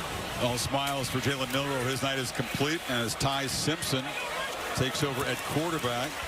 And Richard Young gets around the right edge. Second straight SEC win, an emphatic win where Simpson's able to come in and hand the ball off late. And Milro didn't have to play the whole game. Milro, you know, he didn't even really have to do much through the air because of the way this game was going. He did so much damage on the ground. He ends up 12 of 18 for 109 yards, but completely controlling things should take his offensive line out to dinner. The way they played and the holes that they opened up, the scheme again with Nick Sheridan, Kalen DeBoer. This was a perfect game plan and executed in a tough environment all you could ask. He had that look in the eye pregame. Sometimes you don't want a quarterback to be too keyed up, but he was just bouncing around like it was energy. He was bringing a very calm, confident He looked confident, and we're on a business trip. That's what he looked like. So somebody's giving somebody the business here. That was Major Burns. Pushed the guy down. 8 and White. They're actually going to get him off the field. LSU coaches bring him off. Big Miles McVay goes 342. After the play was over, unnecessary roughness, defense number 4, 15-yard penalty, automatic first down. Swinson made the first push, and then 8, Burns came in as well. After the whistle, see the big lineman right there. He took exception to that. They didn't like to see McVay over top of one of their own players, so they pushed him, and it'll cost them 15. Excuse me, Kirk. LSU's got their 3 games left at Florida. They'll be favored to beat Vandy and Oklahoma here, but they're just in the mix, a second tier in the SEC, and chances slipping away. Richard Young again around the right end. Weeks still in the game. Satisfying against ranked teams. Been really, really good at home. Away from home, 1 and 2 as a starter against ranked teams. They hadn't been nearly as productive in those games away from Tuscaloosa, but this is his best road performance of his career by far. Oh, yeah. Yeah, and you look at what they're going to do, and there he is, 109 through the air. Didn't have to really do a lot, as we talked about. For the season now, that's 16. It's a record for any quarterback that's ever played in Tuscaloosa. What'll he finish up with? I mean, I don't know how much he'll play against Mercer next week as they take on #1 team in the Southern Conference. Top 10 in the FCS, but there's a chance the tradition that I don't happen to like much, the SEC kind of virtual bye in November. All these teams take them. Well, the lesson to be learned tonight for Alabama is show up the way you did, and emotionally, when you felt questioned, when you felt like you've been backed into that corner. Show up like this with this kind of attitude. This didn't happen tonight. This happened with their approach Monday and Tuesday and Wednesday and Thursday and Friday. They came in here and took care of business because of what they did during the week. They're going to have to do that the rest of the year. You can't celebrate, well, look what we did in Death Valley, and it's over. You have to keep preparing and showing up like people don't think you could be that team. When they do, again, they can play with anybody in the country if they play with this kind of attitude and energy. Holly, what do you think? Well, Kirk, you're right about that, because the players I talked to from Alabama, after that second loss to Tennessee, they started to change things around the building. They started showing up early for lift. They started showing up early to meetings. They started to think that they weren't doing the little things that were allowing them to be successful and have the focus and intensity that they needed in games. They have changed internally, and it is starting to show up on the field. You are absolutely on point about that. Yeah, that's great to hear, and I hope it continues, because it's a different team. Simpson, a keeper, and ran into Weeks. Not quite the same skill set as a runner as the starter here. It was C.J. Dupree, the tight end, who's one of the guys who went vocal with public, actually criticizing some of the things Holly was talking about, the lack of attention to detail, un-Alabama-like, that it slipped since Saban had left. And he said it's on the players themselves to pick it back up.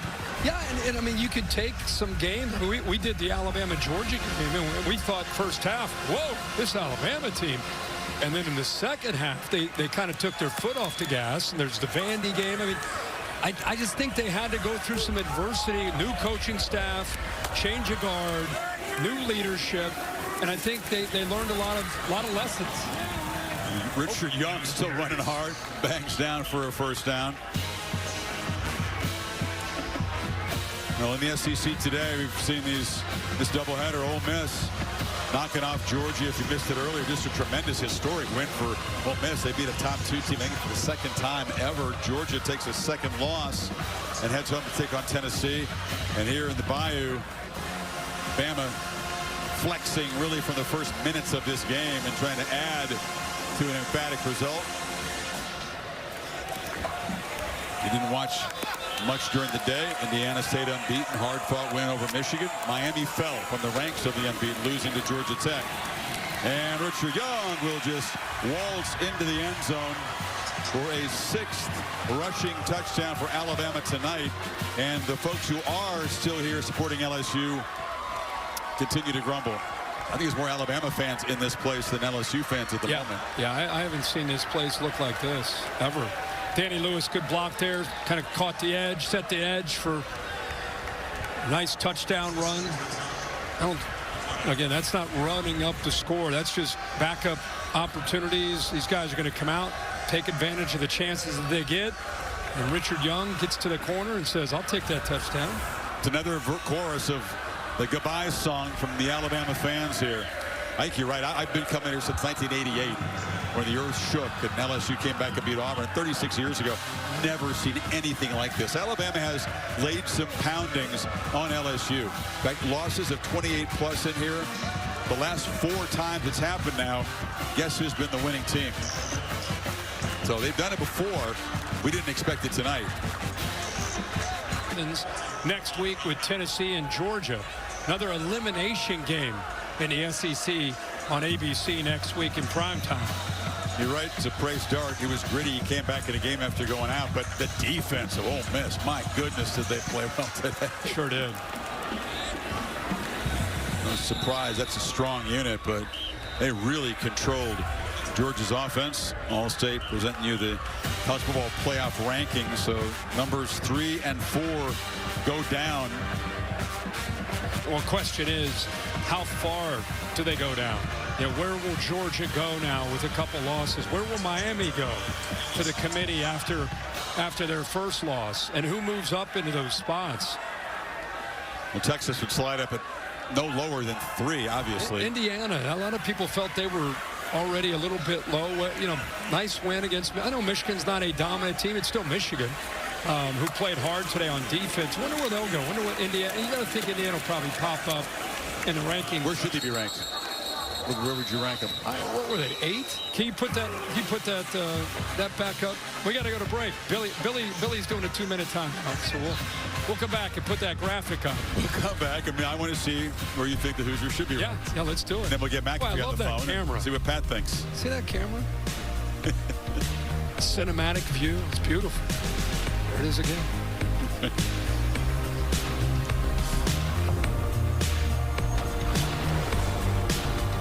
He's downstairs. Flat-handed. He's down here taking a victory lap down there. Well done tonight. These LSU fans mercifully just 2 minutes to go here. Nussmeier in the pocket, still hanging in, and delivers a pass underneath.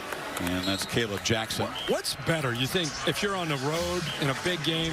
The guy that's upstairs who had a heck of a night calling plays downstairs was still a little under 2 minutes to go. That's better, or an empty stadium, or an empty. Yeah, let's check in with the Alabama coaches box.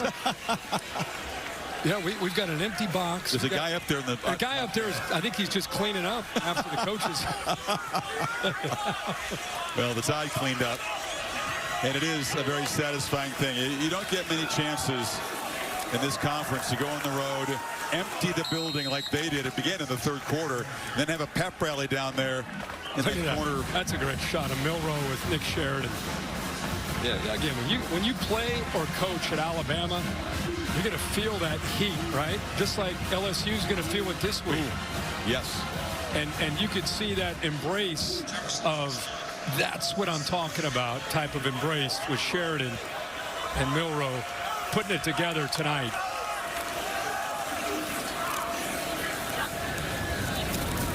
Lacey makes the catch, goes to a knee. The post-game radio talk shows will be lively tonight in Baton Rouge. There's going to be some folks who have been overserved, who are frustrated, angry, and there's going to be a lot of fingers pointed. The quarterback will feel some hate. The defensive staff will feel some hate. These folks have big expectations for the season, and rightfully so. But this was a shocker. They do call a show after the game? Oh, yeah. Yeah. Those would be rough. How'd you like to host that show? Well, I did that early in my you career. feed into the fury of the folks and you let them vent is what you do, right? Yeah. You did Personal that. foul. That's all you Roughing the can do. passer. Defense number 94. The 15-yard penalty will be enforced into the run. Automatic first down. Edric Hill flagged for roughing Nussmeier. Like I said, I think anytime you lose, you're going to feel that. Just like anybody who knew Kalen DeBoer when he was going through it, he's a good coach. He's going to work his way out. Brian Kelly's a great coach. He's going to work his way out of it. Blake Baker's a great coach as a defensive coordinator. The bottom line is this is the roster you have to work with. You got to do the best you can. But anybody who's watched LSU football over the last 30, 40 years or longer, and you look at the standard of what their alumni and former players expect, and you look at what they have currently on this roster, it's just not. It's not the level at all the positions of what you expect. Offensive line, I know they on paper they're great. They got dominated up front. Defensive line got dominated up front. Secondary, they need better players in the secondary. It's just a reality. It's where they are right now. Got to go out and recruit. No, the complaint for Kelly was his team wasn't finishing well. They didn't start tonight. Alabama dominant really from the first minutes physically. Nussmeier still in the game, takes another shot as Lacey makes the catch.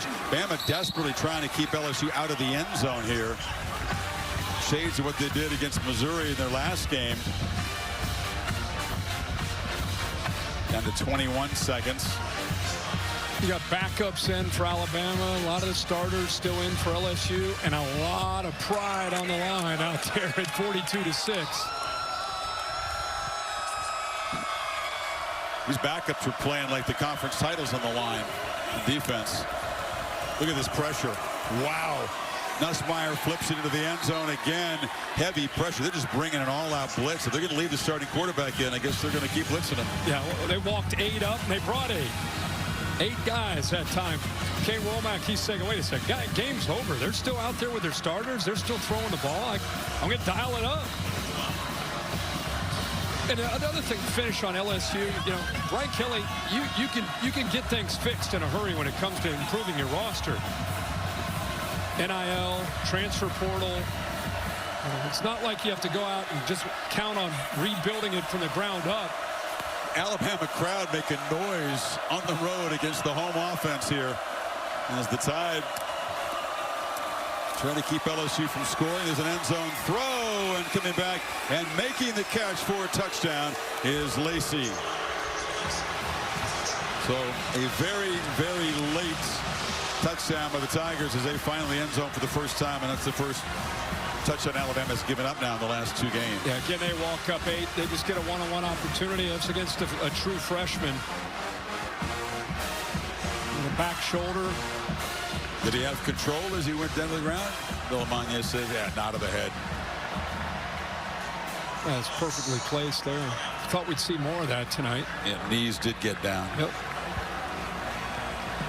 Took a long time, Kirk, for them to finally throw the first completion to Lacey. The receivers were just not a big factor at all tonight in the passing game for the Tigers.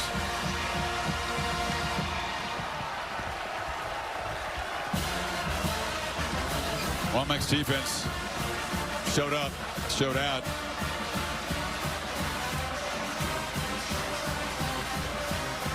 So we get Mercer next, and then a visit to Norman, Oklahoma, and then the Iron Bowl against Auburn, which has had a struggled season. It's always a They'll be fired up game. Heavy favorite. Yes. The rest of their games they have. Monday Night Football. The Dolphins starving for a win at this point take on the Rams in Los Angeles. Monday night countdown at 6 o'clock, and then the ball game at 8 on ESPN Deportes, and also what a win last week by the Rams and Matthew Stafford in Seattle. They've kind of been able to find themselves here now that they've gotten healthier out on the perimeter. They are a fun team to watch when they have all their pieces clicking. Well, we talked about the old loser leaves town like old-time wrestling. LSU got hit over the head by a folding chair and thrown over the top rope tonight in their own backyard. And hit with a pile driver or two along the way.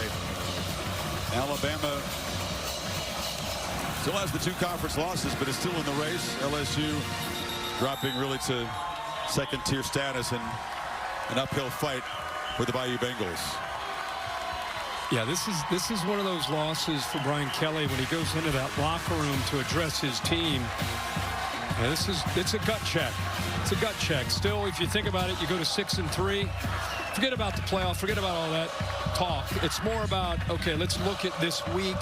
Let's look at getting better this week. Let's look the next week, and look at the rest of their season. If they're able to get things in order, they can still have a good year. It's not of course, their goals are always going to be the playoff, but you just don't want to lose the season after a devastating loss like this. And for the Tide, they come to Tiger Town and make an emphatic statement from the first minutes of the game. Jalen Milro had that look and had the fresh legs. He had the juice back, and the bye week helped in that department, and he was dominant tonight. 4 more for number